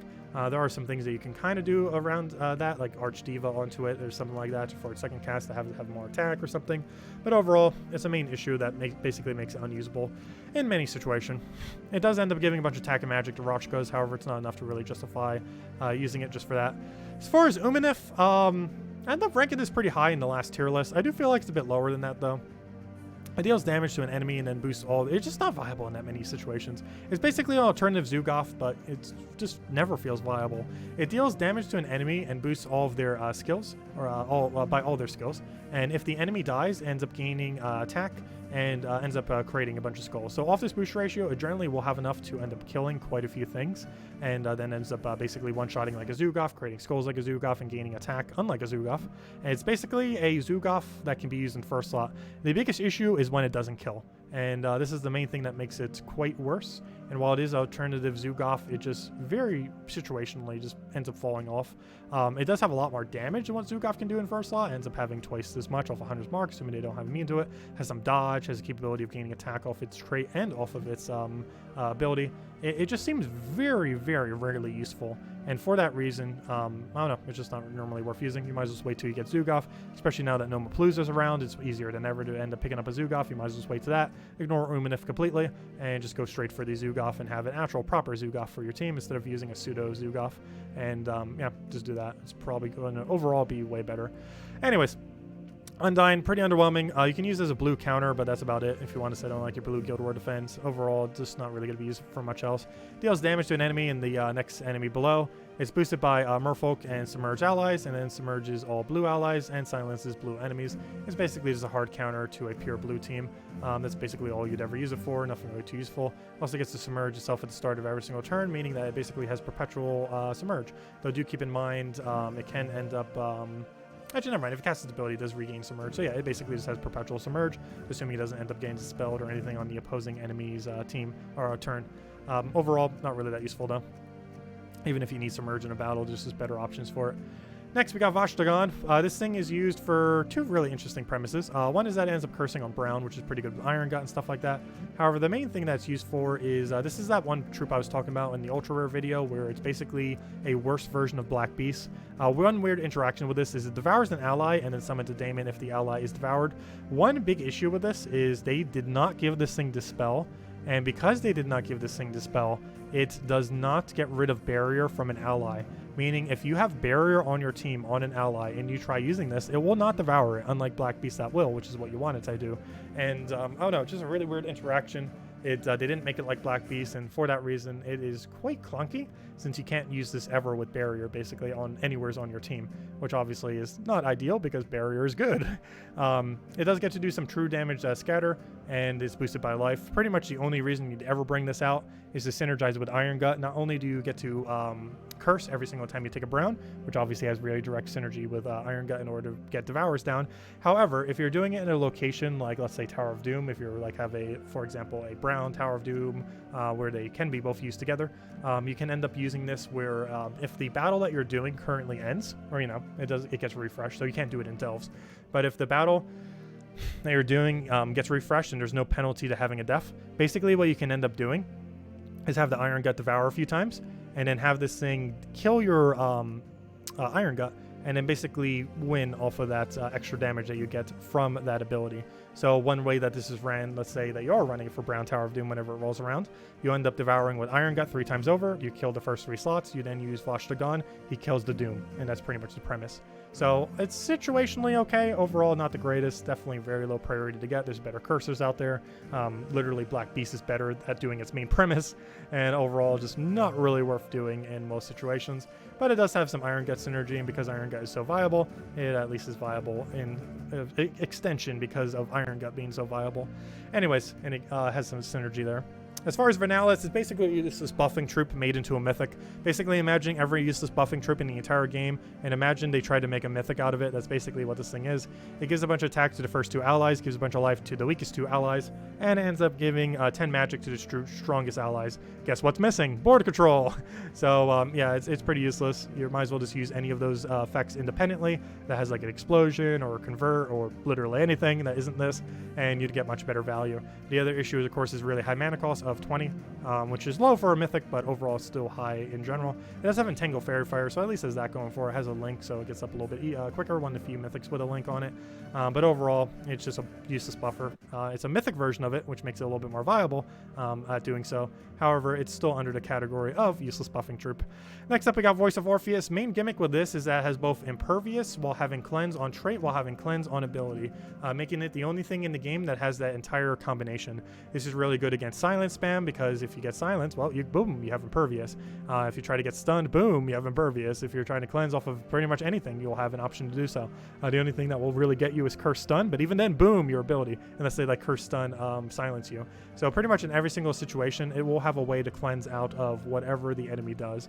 The only way that would possibly not be the case is if they somehow curse you, then stun you, then silence you. If they somehow do that, you're probably going to lose anyways if they somehow did that much to you within that time. But yeah, that's basically never going to happen. So essentially, it always has a way to cleanse. It doesn't matter what they do, you'll pretty much always have a way to cleanse out of every single status effect. Because whenever it takes a yellow, all allies gets cleansed. It has Impervious, so it can't be negated by a lot of those effects. And it ends up cleansing all allies whenever it casts. So basically, the whole premise of this is keep your entire team cleansed forever. Biggest issue with this is it's kind of like Famine, but doesn't have a 2x boost ratio. I have no clue why. Ends up boosting based on all ally mana, and this is pretty bad because it just doesn't do enough damage. If it was a 2x like a Famine, it could actually be quite a bit more viable. I personally don't feel like I ever use it, because in most situations, Beatrix is enough. Even though Beatrix has its counters, you can check generally what your team that you're fighting is beforehand, and know if the counter is there or not. And in those situations, it's just way better value to use Beatrix than it ever is to use Voice of Orpheus. There are some niche instances where Voice of Orpheus can be good, especially if spam literally every stats effect in the entire game meta ever becomes a thing, where you just see these like super ultra stats effect related teams, Essence of Evil, and a bunch of other stuff. Voice of Orpheus can definitely be a very viable option in those particular instances. Otherwise, not really too worth using in most other situations, and just way too slow of a troop to really justify compared to other cleansers in the game, particularly Beatrix, but even just other cleansers in general, because they can get them off in other similar, quicker ways while also doing more effective abilities. War is one of those useless for Apocalypse troops. Overall, nothing very too good to mention here. Ends up burning all enemies and deals ends up getting extra turn if it ends up getting a kill. Deals damage based on its attack. Overall, pretty underwhelming. It's got its ability reworked, and ever since then, it just hasn't really been the same. Also got its traits reworked, which actually ended up, oddly enough, make it a bit weaker. Used to have a, I forget what his other trait was at this point, but it used to have something that was better than Inferno Armor. And it also gets to gain some attack at the start of every single turn. Overall, pretty underwhelming. You just ignore it forever. It's not required for any kind of kingdom upgrade. Will of Nisha I was kind of mentioning when I was mentioning Yalgwei. I have no clue why this thing doesn't have like a yellow to purple convert or something similar. It steals 3 magic from all enemies and then deals damage to all enemies, and then does nothing for some reason. I'm not sure why. It definitely seemed like this thing should have had some kind of convert there. It could have been the new Yalgwei, where it has like a steal magic while being able to hit everything, except it just, instead of being just able to hit the 2. And they both still would have been unique enough that both Yalgwei would still be meta and Nisha, Will of Nisha would be meta. However, it doesn't have that. So unfortunately, it did not become the new Yalgwei, and it's just a useless troop that you're basically never going to use. I'm not sure why they didn't give it a convert. It would have made it actually useful. Like many troops, though this one in particular really felt like it needed it. But it just doesn't have it. Especially something based on the Nisha medal, the most rarest medal in the game. Yeah, you make the Mythic among one? I don't know, I wouldn't say worst 10 in the game. But it's pretty far down there. Whenever you, all purple allies end up gaining 1 stat to all per turn. Also having some spell reduction, so it has a little bit of value there if nothing else. But obviously, this increasingly gets worse over time, and just isn't really worth using just for that aspect. And the AoEs, there's just so many better ones that can loop and do much more. As far as Wolf Garrick, it has another one of these double kill kind of problems. Same issue Ubestead has, same issue that quite a few of these mythics have, in that their goal is to try to double kill into a double kill, and they just fail at it miserably. The issue that Wolf Garrick has is a twofold issue. One is he has a ridiculously low amount of damage. They even had to give him a trait that gave him a lot more magic, and even then it was still just not worth doing. It gives a little bit of magic, just isn't enough to make it enough to do what it needs to do. So basically his premise is he gets a kill and then also gets a devour, so he kills whatever he kills and then gets a devour on a random enemy. The big issue with this, of course, is things have immune to devour a lot more than they have immune to instant kill. So if he randomly gets a devour on something that has immune, because you don't get to choose what gets devoured, well, it won't do anything, which basically means all you just did was do a weak damage cast that's not even like double its mana cost in damage, which is absurdly ridiculously low as far as mana cost to damage ratio. And yeah, just ridiculously bad. It does have impervious, but I don't know, it just does not have what it needs to be able to work at all, and is just completely dead content because of it. Next, we have ourselves Infernus, the final four. So Infernus, there's literally no reason you would ever get this other than the achievement. There is one achievement within the game that literally requires you to go and craft Infernus, and that is the only reason you would ever get one. Definitely very low priority to ever get this unless you're doing it for full completionist sake. Not really worth doing. It is Apocalypse Troop, so it is not required for any kingdom upgrade. It is literally only obtained for the achievement. It steals life from an enemy and half their magic from an enemy, and if the enemy dies, ends up summoning 1 to 3 undead. Undeads as a typing are already pretty bad. The ability itself is just not as good compared to how well other true damage options are. It can scale to be pretty good over time. However, by that point, other true damage builds would have already won, so not really much of a point in using it. Yasmin's Chosen is basically just a weaker version of Web Spinner or Wild Queen. There's really no reason ever using this thing. It's basically just an inferior Wild Queen. It does as much scatter damage at such a low amount that Rowain is even better than it from his own kingdom, which is kind of sad because it's the mythic from the kingdom. You get the free epic you get from the kingdom is superior to it multiple times over, and then it gets to create 10 green, so it doesn't get to feed into itself. However, if you want something like that, you might just use Web Spinner and have the triple damage while having both a cast that's good while also having skull damage that's good, so not much of a reason to use this. And it also gets to entangle a random enemy when matching green, which obviously it gets to do quite often. However, there's better entanglers in the game. You would not use it simply for an entangle option. There are better options to do that mechanic. Overall, really bad. Speaking of bad, Zillopochli. This almost seems like it could become a Mother of Darkness in the future, in that it was useless for a very long amount of time, and then it's going to get some kind of troop added to the game that is just going to make this very broken. It has the potential to be so in the current synergy of the game, though. It is very bad, horrifically bad. It deals damage to an enemy boosted by purple gems, and if there is a storm at a 1-to-1 ratio, and if there's a storm, it deals double damage. So in that regard, it's kind of like a Fenesia, but for a single target. And if the enemy dies, it ends up creating a bunch of skull, which kind of makes it in between of like what a Fenesia can do, combined with like what a Zugov kind of does. It's a little bit weird like that.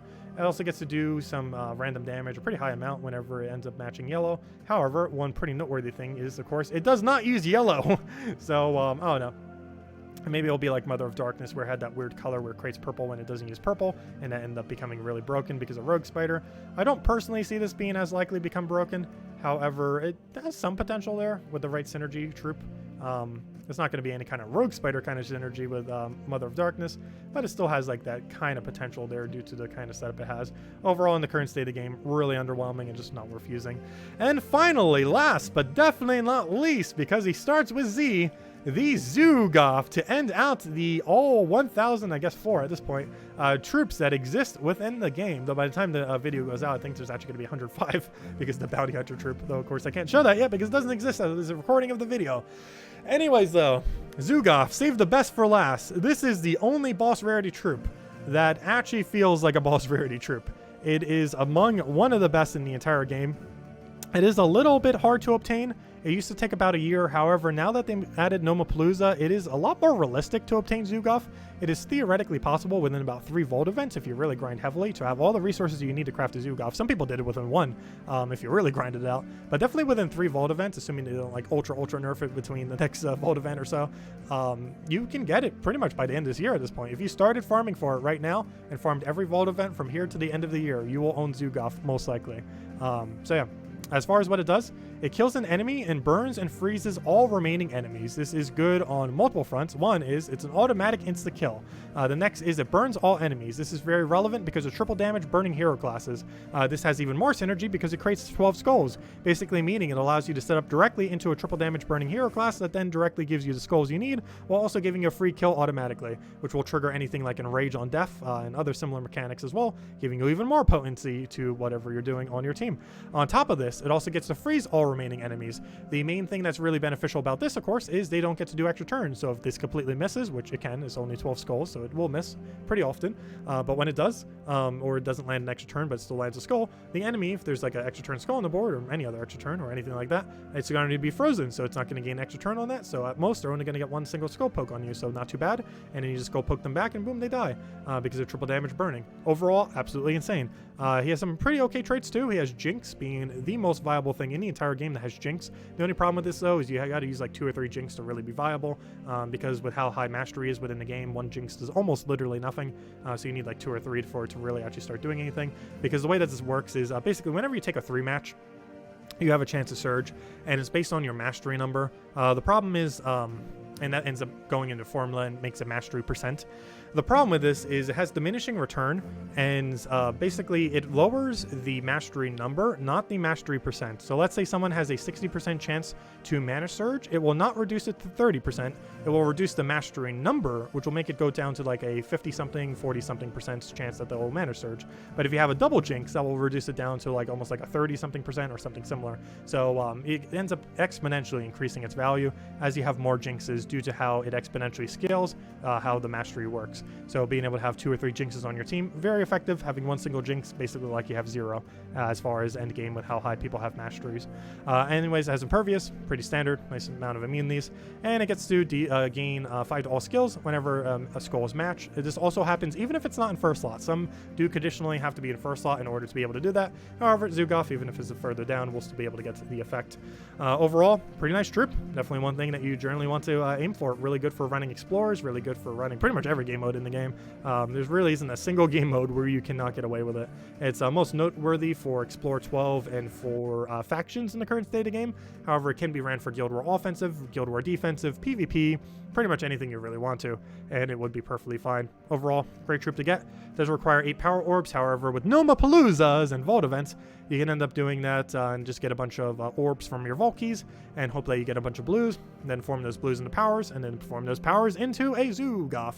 And yeah, definitely something that you generally want to aim for within the game. One of the better mythics, but in the entire game. And anyways, that will wrap this up. So that is all 1,004, I guess as of this video, 5 troops that exist within the game. Which is, I still can't believe that's so high. I mentioned in the past, so I'm not sure if I mentioned it during the series yet. However, the game started with less than 100. When this game first started back in late 2014, there was less than 100 troops in the game because there was an achievement where you specifically needed 100 troops, and I specifically remember there was not 100 troops in the game to even do it. So yeah, it started with less than 100. We are now at 1,005 as of the time when this video goes up, and 1,004 obviously as of the recording. And we hit 1,000 as of 2 Fridays ago, as of the of when it's going up. But anyways, yeah, quite a milestone, and yeah, we'll be here for the whole ride for Gems of War. It's been a fun adventure so far. Obviously, as you can see, we basically have 100% completion. We're just playing for fun at this point, just doing our daily streams, just messing around. It has a pretty fun daily system. Gems of War has an absolutely amazing community. It's one of the main reasons why I've stuck around for so long, and I really appreciate every single one of you continuously watch and help with support. It's been an absolutely amazing experience, and I really appreciate every single day get to spend with you guys. And I'll be back soon once I get back from seeing family. But I'll be back this Friday. Should be doing a stream Friday night, just doing a bunch of Vault event because coincidentally, getting back exactly when Vault event starts. That's pretty nice. But anyways, guys, feel free to leave a like on the stream. On the video helps out a lot. Greatly appreciated. If you have any comments, questions, feel free to leave it below. And yeah, we'll be back this Friday to get back to normal schedule and go from there. Anyways, guys, thank you all so much for watching, and I will see you guys soon. Goodbye, everyone.